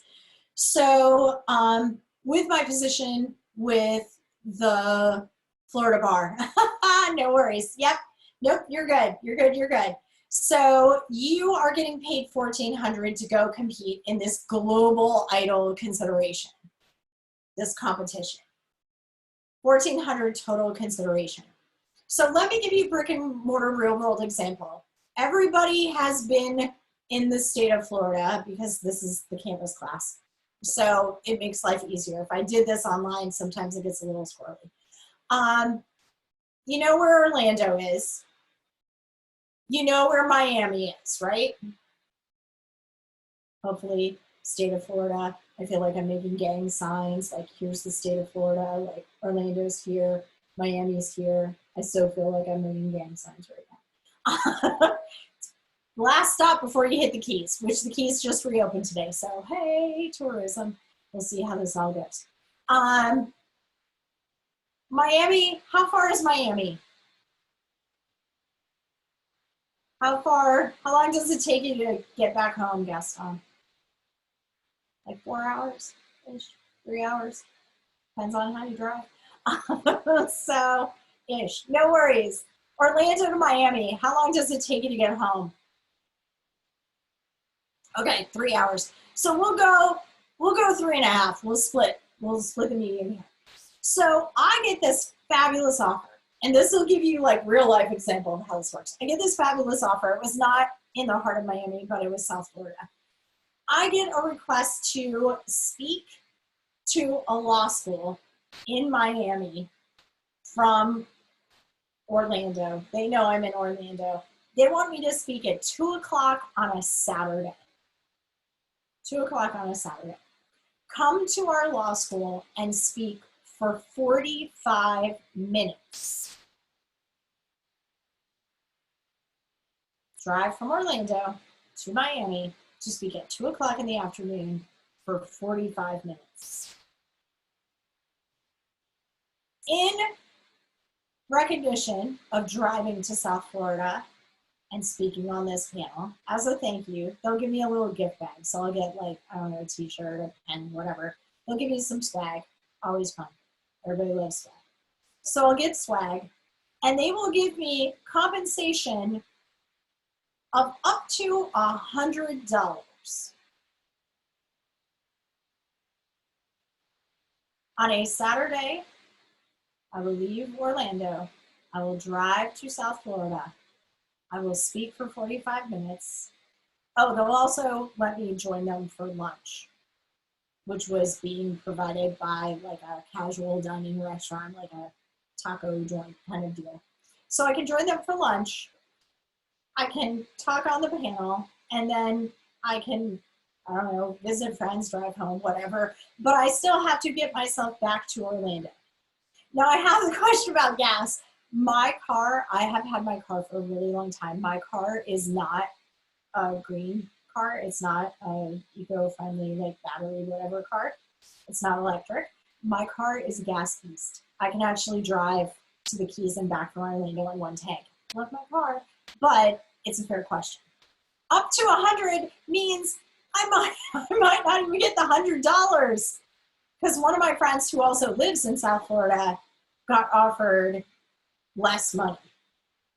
So it felt like the further you lived away or the worse they wanted you, the dollar value kind of changed. So you could negotiate, but the cap was $100. That was what their university said. Nobody gets paid more than $100. So you had to kind of roll up your sleeves, channel your inner max, and throw out the claws and get your money there. So I could go through and say, as the chair of the section, as one of two-time chairs of the section, you requesting me to go, I will need the full $100 fee. Here's the trick. For $100, should I do it? If you're my counsel, if you're giving me the advice, should I do it? For $100, do I drive to South Florida on a Saturday to speak for 45 minutes? What do you think?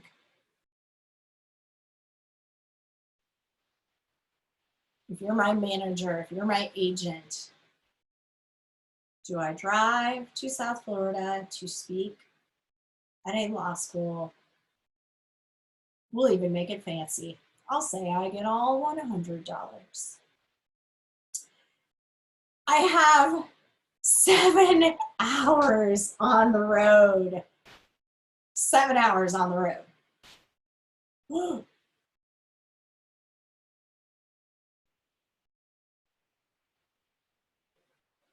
Okay, could I get future appearances? I have exposure. Maybe I meet an amazing associate attorney. Maybe I hire somebody from that day. So that's kind of cool. Maybe it gets me opportunities to speak elsewhere. That could be kind of cool.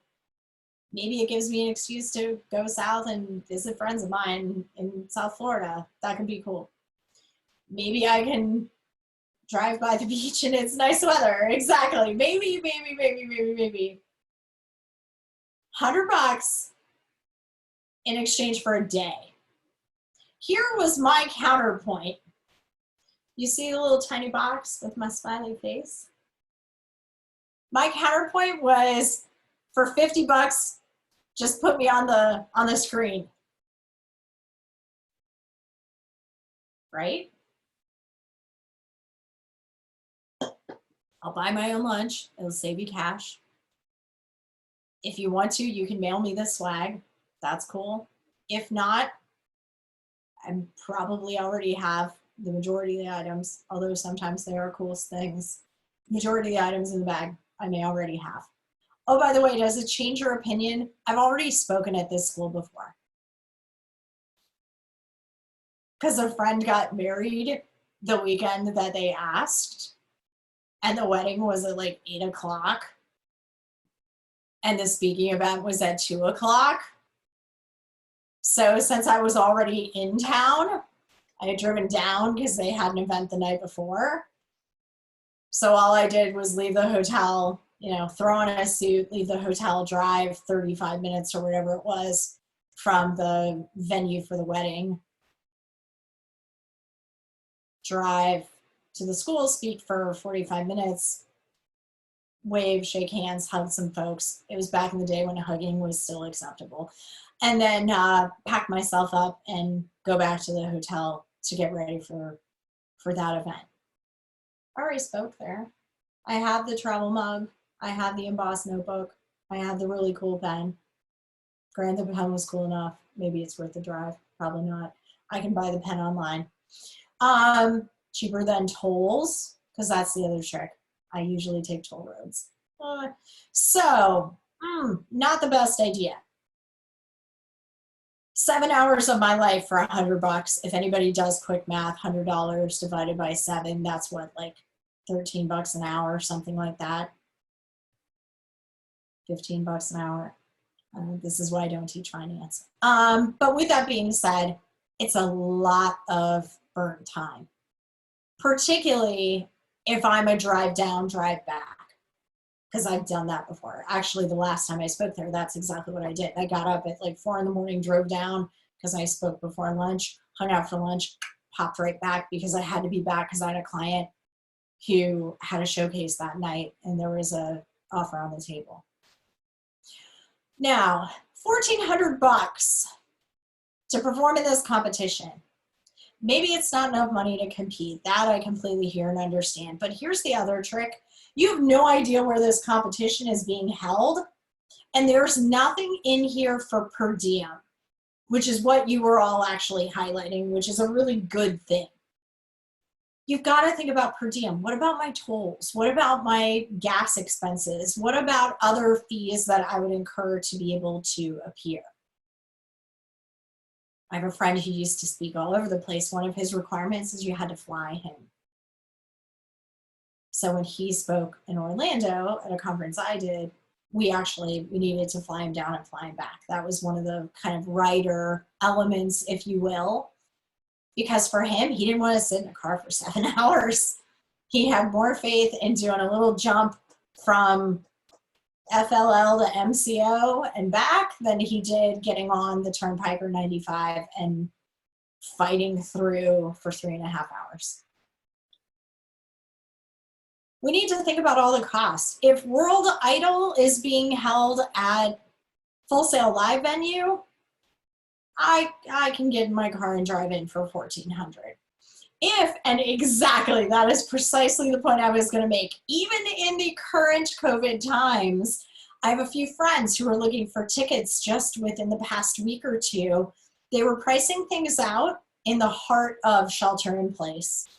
I had some friends who were saying, you know, hey, we're going to buy tickets. We've always wanted to go to, you name it, on the other side of the world.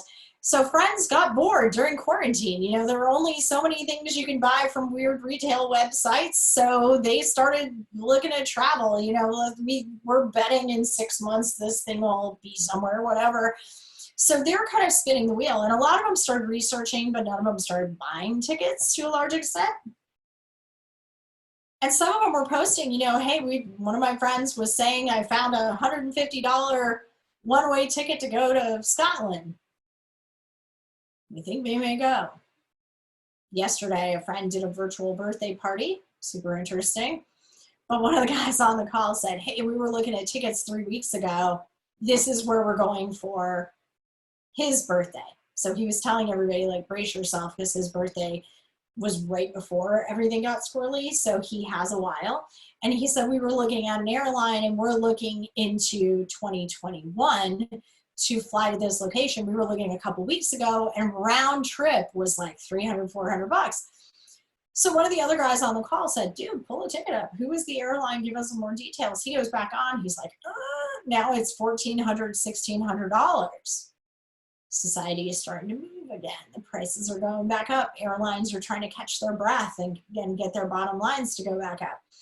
So you might not even be able to get yourself there to go to Europe unless you're a real strong swimmer. You could spend the $1,400 on the airline alone. You need housing, unless you have friends or family. You need food. You need all these other incidentals. Be really careful with this. There's no discussion of mileage. There's no discussion of incidentals. There's nothing listed in there. My biggest tip, include in contracts an IRS standard for per diem. IRS standard for per diem covers normal breakfast, lunch, dinner expenses and usually has a cushion for incidentals. You can also build in there an IRS reimbursement for mileage. You can build in there a refund, or that they have to pay all fees and expenses related to travel, room, and board, you know, however you want to frame it. But just be really careful and make sure, because with employment, I've seen this ironically most with internships or with dream jobs where you have to move. This is the place where grads reach out. Either they're in an internship that requires them to travel about and they're so excited to put in that good dedicated energy that they don't ask about any reimbursements and they incur a lot of fees and they end up not getting hired and they're unhappy sometimes. The other thing that you'll see is when there's a big relocation. I know I had a grad, it's been about a decade ago now, but a grad moved, dream job, left the East Coast, moved to the West Coast. And when the grad got the offer explained that there was an allowance of up to $10,000 for relocation. So the grad spent every penny of that 10 grand, moved out to California. The first paycheck was about $1,000 light. And the grad was panic stricken. And I was sitting at my desk and got this frantic, angry call from a grad. And the grad's like, I just started a company and they shorted my paycheck. What the heck is this all about? Hey, did you have a relocation loan I know I didn't have a relocation loan. I had a relocation allowance. Was it for about $1,000 a month? The way the contract was worded, you got a $10,000 advance on your salary to pay back to make sure that the company would recoup in the first year. The grad straight up just, it's a dream job. They're going to move me. I have $10,000 to move. Didn't read the contract. Oh, big piece of me dies. But with that being said, go back and look at the contract. And when the grad did, the grad freaked out because built into the contract, it said your first year, we deduct your pay in equal amount for how many pay periods for the year, whether it's one payment a month, 12 payments total, 24 if you get paid twice a month, whatever it is.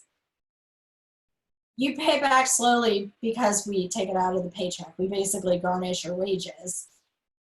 It also explained in there that, oh, by the way, if you got fired, you had to pay it back within 7 days of being terminated. Or if you quit, same thing.